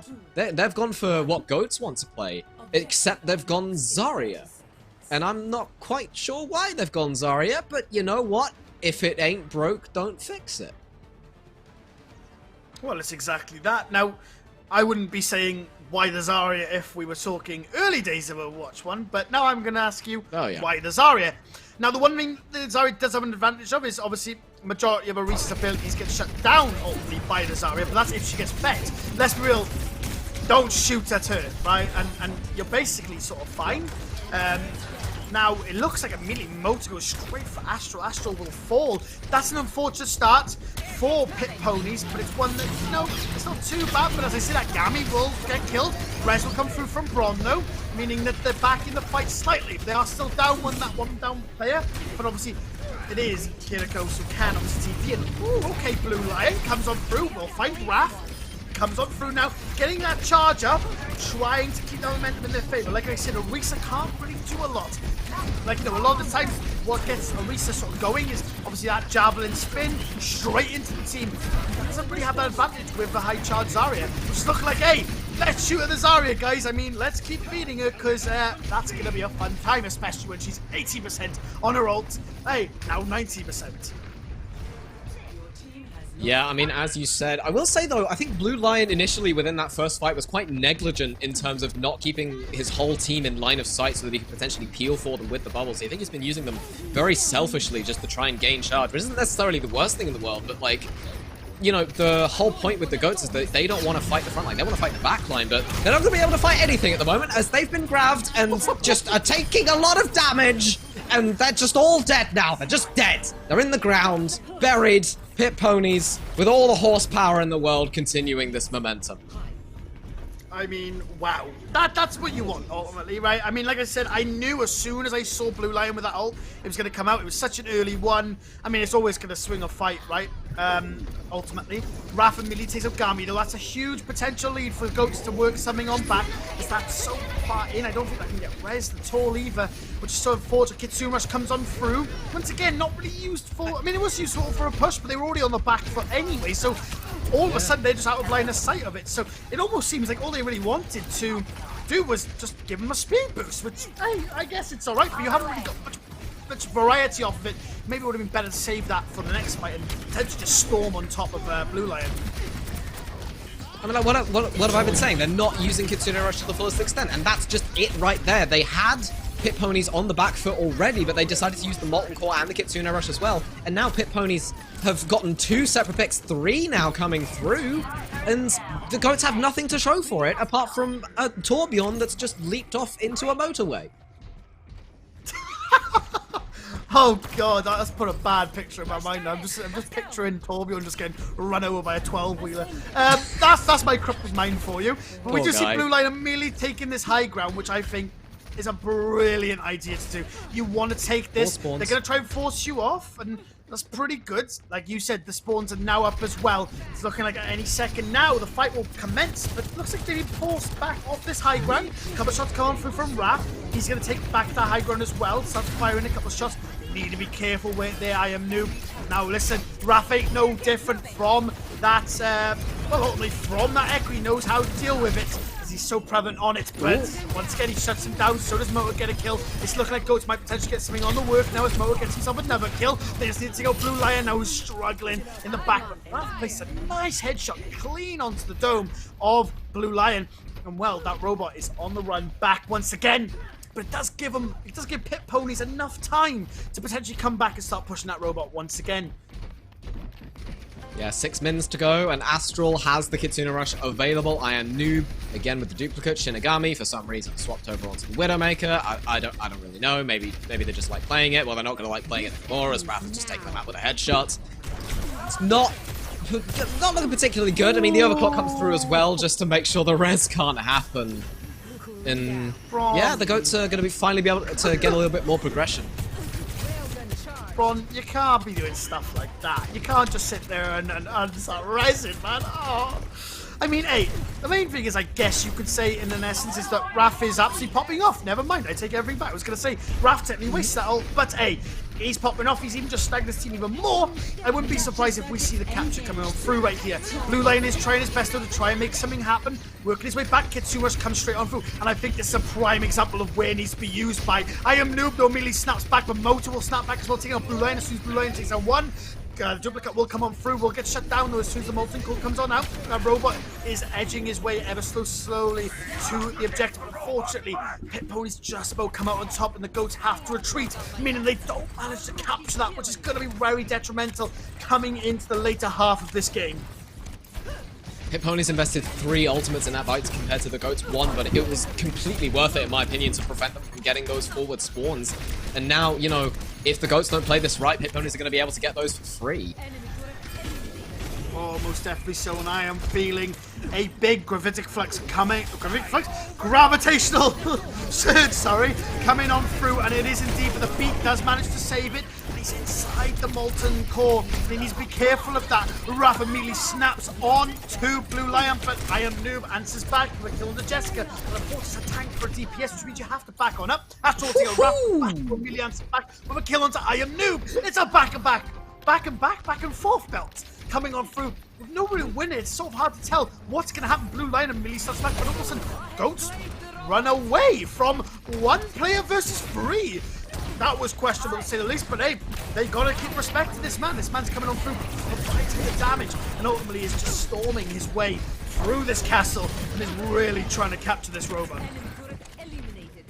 Yeah, absolutely. I mean, Raph and Motor still have the ultimates there, so even if the Goats cede the ground, they know they can keep winning these fights. Shinigami, though, does have the Bob available to them. They chuck it out, does not, I don't think, find the value that they want, gets taken out immediately, and Shinigami just not in a good place there, gets taken out by the Overclock. Now the Pit Ponies having to kite away a little bit, 3 minutes remaining. Wow. I mean, once again, it's just back and forth. One person gets a kill, sends it back. Now, this is good for the Pit Ponies. They want this to keep happening. But the thing is, they need to keep winning these fights. And these back and forth fights are just not that good. And it's not looking good right now. As Raph meets Astral. Does get raised, though, by Bron. Doesn't die this time. Well done, Bron. As that barricade is still edging his way on up, Blue Lion's going to try and contest it, making sure they don't get that capture on through. It's looking like that's a huge dynamite to send that team packing. But it's lucky enough that Motor's going to try his best. The Terror Surge comes on in. Blue Lion, though, immediately jumps into the back. They do manage to capture it, but for what? But for what, though, ultimately? Yes, they get quicker spawns, but ultimately Blue Lion's just stormed the back, and he's done exactly what needed to happen there. Immediately assault the back and gets those kills on through. Now Goats is on the back pedal, but like that gets half their team out, which I would say is huge. If there was Stagger would have come on through it, that could have potentially been bad, because that would have been bad spawns for them. Yeah, I mean, but the forward spawns is good as well because the bot is locked in, you know, the butt scratch animation. So Pit Ponies, you know, the Goats have even more time to reset because the Pit Ponies just have to go aggressive. I mean, the grav goes through, but there's nobody there to respond because they're all just continually pushing the bot. And as such, Pit Ponies lose 2 in that fight. And a 3rd and a 4th. Oh my god, Goats, they're on their way. Shinigami swapped heroes again. He has a tendency for doing that, I've noticed. He is a fan of the mystery heroes.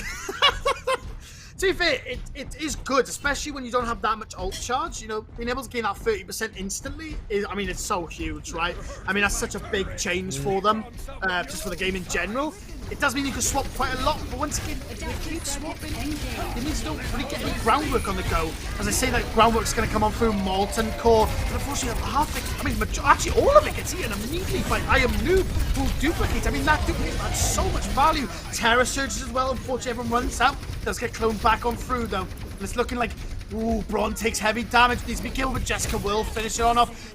Astral, sorry, trying to do as much as he can, but Raph will get the kill right there. I am Noob answers back, though, trying to find a motor, but unfortunately, it's just not enough. You have to get a lot more than that, because it looks like Blue Line is trying to switch to try and bat on back, but unfortunately, batting on back hasn't exactly paid out for them, and it's like they're paying the price ultimately now, as it looks like the goats are starting to roll on through and starting to find their ground.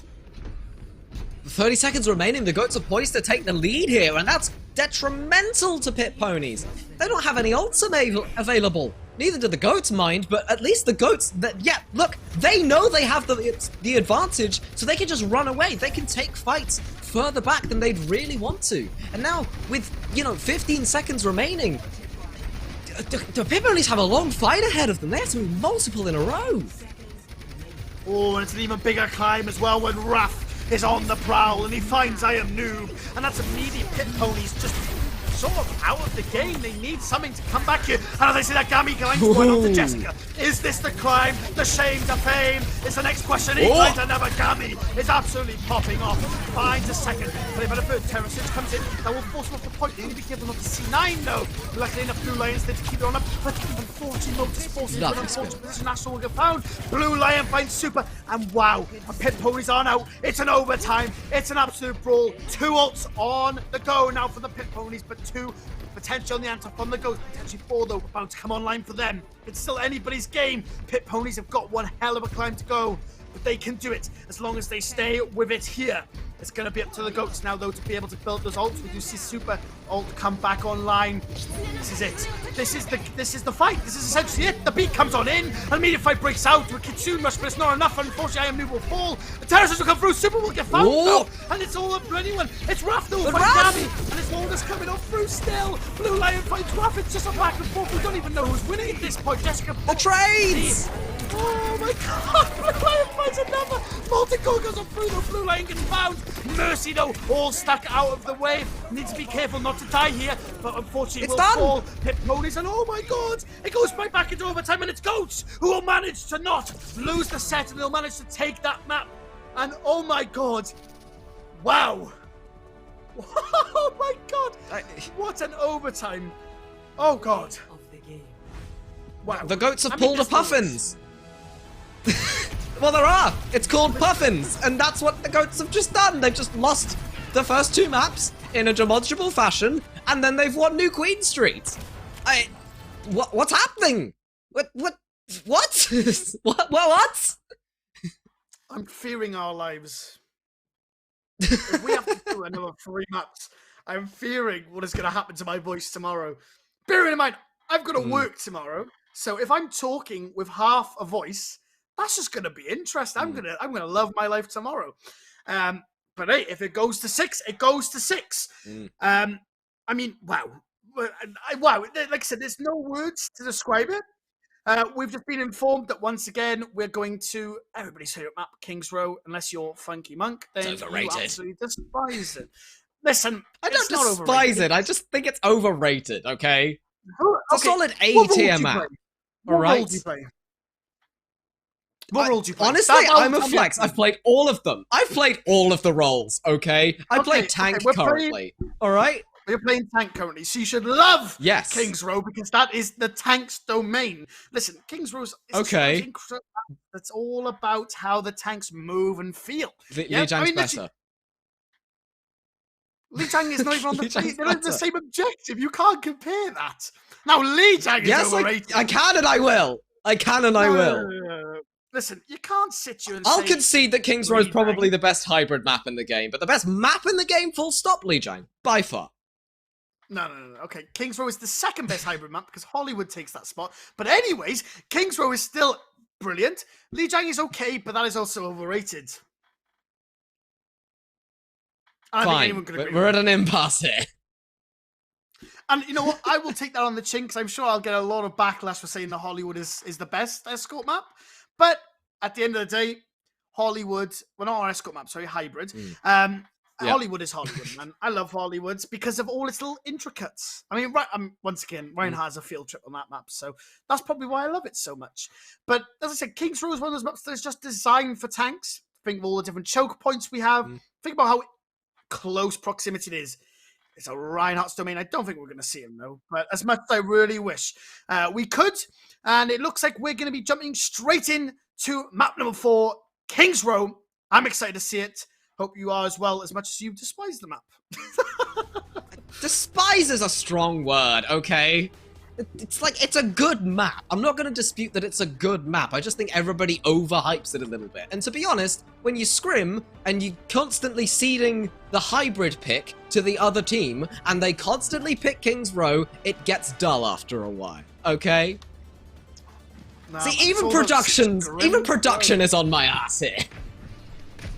Listen, it's all about Scrims Row, okay? Scrims Row, it's a Scrims Row for a reason, right? Because everybody knows it, everybody loves it, and nobody can complain about it, right? I can and I will. King's Row was during Overwatch 1. If you were the team that brought a TP Bastion on top of that statue, I hated you. I don't care who you were. That's the only time when King's Row was the worst map, was when people used to do stuff like that. Now we don't have that problem, so now I'm a happy child. But we do see Reinhardt. Yes! Let's go. Let's go, pit ponies. This is what I'm also about. I bet. Listen, I already know it. Blue Lion's gonna show me what's up. All right. Just think about it. He's gonna show us what's up. He's gonna immediately storm on through, and oh my god, look at this aggression straight at the back. Oh no! Oh, the pause! Oh, it's been opposed. Oh. They called a pause mid. Oh no! No. Oh dear. I think that perhaps Goats thought they had a bit more time before just facing the barraging aggression of pit ponies. I mean, that's just it, really. I mean, I think they had more time to type. Okay, can we pause, please? Oh, well, Lucio's already dead, and they thought it's fine. Oh dear. They just have such the tempo is really there. The thing is that I don't know if they can do that. Oh, we're just continuing. Lovely. I thought we were going to have a restart, which is at least brilliant. Does collapse on through now, and then, well, pit ponies immediately off to a flying start. Like you said, the tempo, the aggression is so good, and I mean, nobody could do anything about it. They just caught one play off guard, and boom, it is done. And well, pit ponies take it immediately, and that's 6 minutes. That's no easy feat. Stop the pain. Yeah, no easy feat whatsoever. Pit ponies. Definitely, you know, I mean, it goes without saying that they're, you know, have the benefits in terms of the ult charge going forward into this next fight. Sure, the supports line of the Goats might be having a little bit of a better time, but yeah, I mean, I would like to say, though, that Motor really should be bullying the Reinhardt here. I mean, they have the impetus to be able to do that, you know, and they just keep ceding ground constantly, and they can hold it so well, but look at Motor's positioning. They're playing so scared. Yeah, no, I think they're just scared for the speed, just onto the back line. But like you said, Motor needs to be in the face of Blue. He needs to just keep forcing Blue back. But it looks like Motor's just, he's panicking. He's running away. He's trying not to get, like, basically seized on. And, well, pit ponies want that to happen at the end of the day. The more space you give them, the better. And well, look, Gammy's off to the side now. As you all try to scramble, it's just, ultimately, your team's just going to fall. And Gammy pops the overclock, tries to go in, until he finds another, and he does indeed. A super will fall. Motor that will kill Lion, punishing that play. But, I mean, they're already back at spawn. And, I mean, all that space was built up. That payload's going to come rolling on through. Yes, maybe you don't capture the point, but, I mean, you've already got too much. No way. There's no way. Yeah, no, it's been spotted. He's out. Thank God for that. He's gone. I mean, he's behind the Arisa though, and I mean, he's out. Simple as that. Blue Lion, come on, Lion. He's got this. He's got the huge shot coming through. Oh, goes all the way in. Oh, dearie me. Oh, I'm feeling it. Oh, Boom! lovely. The shatter goes right for the backline. An amazing play right there. Kitsurush does come on through from pit ponies, to seal the deal. Straight back onto that Arisa will be Blue. And I mean, wow, that's a capture, and it's done. It's, oh my god, bro, I can't. This is literally a definition. I'm sorry, Motor. All right, I know this. I know you. You know, we have our stuff, but he's playing the tank that beats you. You beat him, Motor, but Lion can't be stopped, man. I mean, Lion is just playing this so well. I mean, ultimately, like you said, they just keep backpedaling, which is not what you want. They need to hold their ground, but they can't. I don't know why. Maybe they're taking too much damage. Maybe they're just not holding the positions correctly. But ultimately, it's just Lion. Look at me storming in. Nobody even cares. The Kitsune Rush for the people come out as well just to match it. Wrath will take Ogami, though. That's a pretty good and easy start. they need to go aggressive. Mota, why are you holding back? Go! You've got Kitsune Rush. Now, listen, lovely. Going in and... okay, sure. Can't win them all. Can't win them all, no. But I want to know what's the thought process. They got Kitsune Rush on. Every round, goats would just run in as soon as they had a thing. But what I think they're scared of is ultimately Mota going too far in and then Blue coming into the back line and just dropping everyone. I think that's ultimately what the fear is, but the fear is getting way too much. So look, they're backing away again. They're in open territory, which is good for them because they have all this advantage, you know, in terms of this DPS, but look at that, man. He's just building up ult. At the end of the day, Blue's just going to wait until he gets ult, shatter the whole backline. Happy days. He's won the game. He's forced his team into a pretty good position. Mota does have a Terror Surge, though, which means the aggression needs to come in. They need to rush now. You can't just let this keep going on. One kill come up from Rafter onto Kami. And, well, Terror Surge will come in, but unfortunately won't find anyone. But Blue's already in your back then. He's already assaulting everyone, but unfortunately it's not enough. Because Mota and Raph will be able to bounce it on back. Mota gets a second kill as well. That's a triple for him. And, well, luckily enough they were able to hold that. That was not looking too good. But luckily enough, the mess... all throughout the mess, it seemed like something and some kind of silver lining came through for the goats.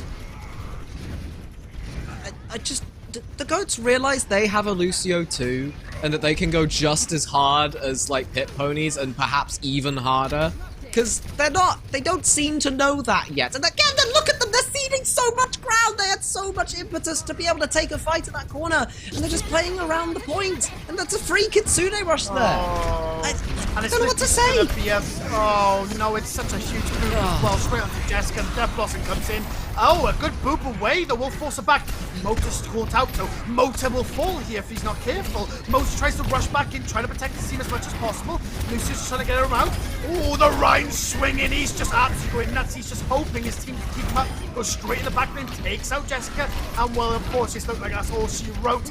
Couple of swings on in, it's all looking not too good. Lucio trying to cope out as much as possible. That'll be Kiriko trying to come on in, trying to contest, and unfortunately, Pit Ponies will manage to capture that.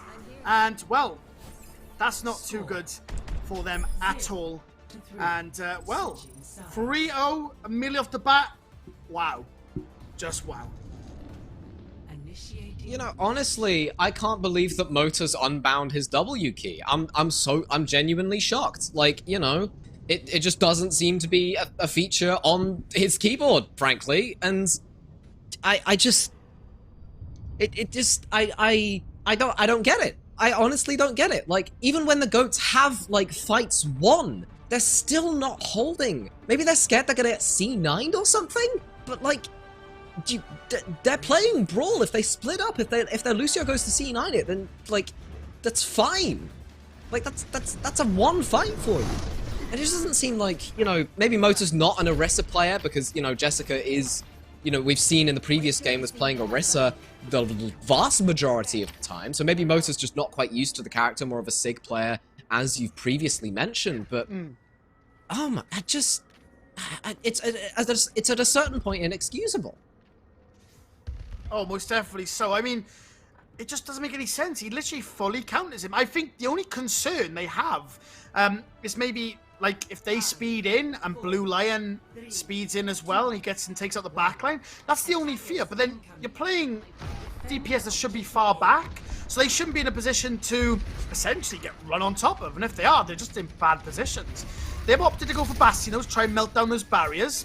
And, well, it looks like Pit Ponies have gone, let's give them a bit of space, let them come in, let them fight us. Because ultimately, they know that they're not going to. I mean, what is this dance? I don't understand. They're going on this high ground, which is fine. Don't get me wrong, this is pretty good because they get the high ground, but why? Like, why they have the Lucio? Why aren't they just speeding in? It makes zero sense why they're wasting all this time. When ultimately they're gonna have to brawl. You know, it'd be fair enough if they had, like, you know, if this was old Overwatch, they were gonna bunker up on the top, but ultimately, like, look, they're just dropping anyways. I mean, Pit Ponies maybe have been forced into a not very good position. I mean, they've just been split up now. Look, you need to go in, Mota! The right side, why are you going on the tank? Running away again! This is the prime example. He just needs to go onto the right-hand side. There was two players caught off guard, and he's going straight for the right now. It makes zero sense. He needs to snap on these people who are vulnerable, not go for the tank. It makes zero sense why he's doing so.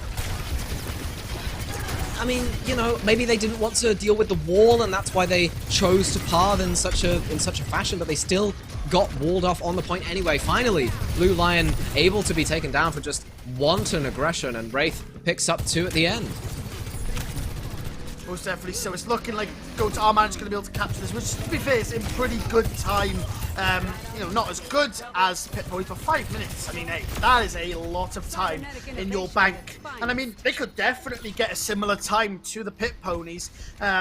Considering Pit Ponies started to struggle towards that 3rd point, so if they can slam up the 2nd and potentially slam up the 3rd, this could be looking positive for the Goats. But like you said, like we keep going on about, it just looks like Mota's just not really. You know, he sort of took a back pedal. We do see Blue Lion now switching over to the Orisa and Forty switching off that Reinhardt, trying to match that gameplay. I mean, if Blue Lion starts pressing W on Orisa, I'm scared for Mota's life, quite frankly. Because if he can run on top, I mean, it's GG at that point. Kitsune Rush does come on through and boom, like I said, it snaps on top, but is that really enough? They do force back, though, the Goats. The Goats retreat back to safety, just waiting those ults to be basically run out, which I think is definitely a good idea rather than trying to spend yourself, especially with 4 ults on the go. 4 ults, though, about to come online for the Pit Ponies as well. Yep, that's definitely a thing that we're going to be seeing at some point soon. Kitsune Rush, though, coming through immediately from the side of the Goats in order to get them a little bit further forward. Pit Ponies, though, having a little bit... showing a lot of resistance there with that Blizzard. I am Noob managing to take out Jessica. The wall going in, not isolating anyone, gets taken down immediately. Oh, that's a waste of an overclock as the beat comes through from Astral. A lot of ults used there by Pit Ponies, like 4 of them. Just excessive. Especially when the Goats are trying to re-engage. Yeah, I mean, as soon as Blue Lion falls, the whole team collapses, right? It's like a triangle, right? You remove one side and it goes. So ultimately, if you keep focused on Blue Lion, it's gonna drop. And like you said, they used way too many ults for as much value as they got. Was basically, let's just say, 5 seconds shaved off the time. And I mean, it's looking like right now they're going to capture this objective and, well, move on. And as I said, it's looking ever so scary for Pit Pony. They had such a time lead. You know, things are looking pretty daunting for them. Gami will find one onto Raph. Terraces will come out from most. Doesn't find anyone. Braun will immediately punish that back as well. Ooh, a nice jab, and it's been straight to the wall. Blue Lion, they just about managed to keep this live, which I'm ever so surprised about. I really thought Goats was going to roll on through and catch this on through. And well, we were going to see a very, very close game, but it's not looking good now for the Goats, especially if they start losing and sliding off their ground. I mean, Mota's Orisa just hasn't really been it today. The one time I see them, you know, pushing the W key and going all the way in, they just don't have any support, and the Terra Surge just finds nothing. But in the meanwhile, you know, they still have ultimates to work with. Pit Ponies coming up with a few of their own.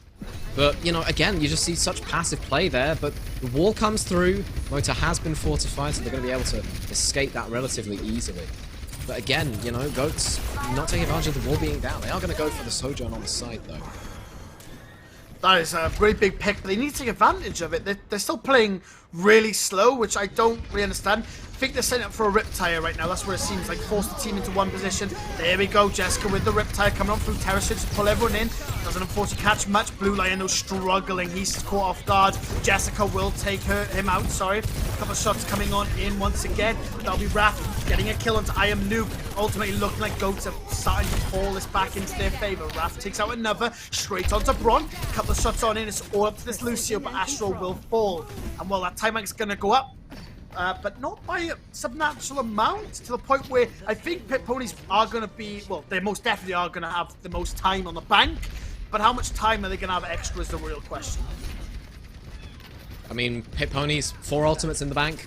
What else is there really to say? As long as they don't blow them all in this next fight, they should be able to cycle them through and potentially hold the Goats all the way to the end. As I say that, you know, the Kitsune Rush comes through and the wall is there.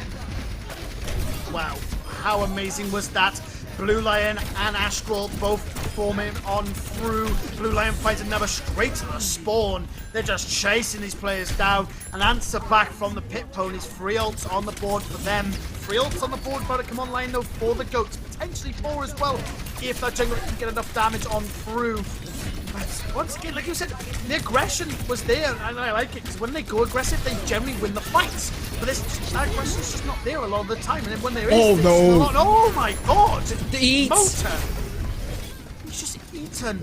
I am Noob Blizzard, which is absolutely huge. Overclock goes above though and behind. Does drop down, which I don't know why he's done. He's just sitting on the high ground being on such a low HP. Jessica trying to launch some mines in. Terror Surge comes on in. Doesn't manage to find anyone. But the Jungle does get him when he's really low, and Blue Line will find that. Blue Line will find a second. Can he find a third? Is the next question on everyone's minds. I am Noob. That will help. And that will be another kill for Blue Lions. Oh my god, Pit Ponies, they're trying their hardest right now to keep this alive. They really want to end the game here. They don't want to let Goats awaken their team once again. Because I'm scared. I'm definitely scared of Pit Ponies. If they allow the Goats to wake up once again, things could be bad for them. Minute on the clock though, it still could be the Goats who swing this back in their favor. Another fight immediately breaks out. Gabby though means Jessica has a huge stagger now though. There'll be a huge launch straight from Blue Lion straight onto Raph. Raph will fall. Cover shots on in, and that's unfortunate. The Goats once again having to take the back pedal. They only have 30 seconds though going into this next fight. The nice thing is the spawn is right there. They don't have too far to travel though, but ultimately they're gonna have to win this next fight or things are gonna be dangerous for them. They do have Motor though and Jessica with those ults to attempt to try and pull us back. Yeah, the Goats have a lot of ults there. Pit Pony's using 4 in the last fight. I believe it was the fight before the last one, I think. They are coming up again on the Kitsune Rush, though, and the Blizzard is almost there for them, so potentially Pit Ponies could win this fight and this game here and now with the aid of that Kitsune Rush. The Terror Surge comes in, though. Finds in the one. That is so huge. Raph finds another onto Blue Lion. Tries to steer that May as far away from the team as possible to try and get an unfair advantage. This is just trying to live on the point as long as possible. Poor Kiriko unfortunately gets assaulted. But this is going to go down into overtime, which isn't good because we saw this last game. And I'm starting to feel a little bit of what you would call, I guess, a little bit vu. of... Oh, yeah, that's the word I was looking for. I don't know why I couldn't find deja vu. But I've always just... Oh no, the tire! Tire, I'm a little bit confused about that. Terror Surge comes on through from Blue Line. Doesn't manage to find anyone. But that will be a huge blizzard coming on through. Doesn't unfortunately find anyone even. There'll be another kill. Double kill for Blue Lion. He's storming ahead. He's trying to take up the back end. He's done exactly that. Battlefield Gami. This is not what you want, Gami. See the Ravage up to Motor now, but Motor will fall. And with Pit Ponies taking the series. Holy hell. Thank God we didn't see deja vu happen. But nonetheless, well to the Pit Ponies. Well played by them and well deserved as well. Yeah, I think Jessica accidentally triggered a bug there, where she put the tire into the roof, which is incredibly unfortunate for the Goats. But, you know, it does mean that, you know, Pit Ponies are 2-0 up in terms of, you know, overall matches played, whereas the Goats are 1-1. But yeah, it's just been a, you know, really great match from Pit Ponies, I think.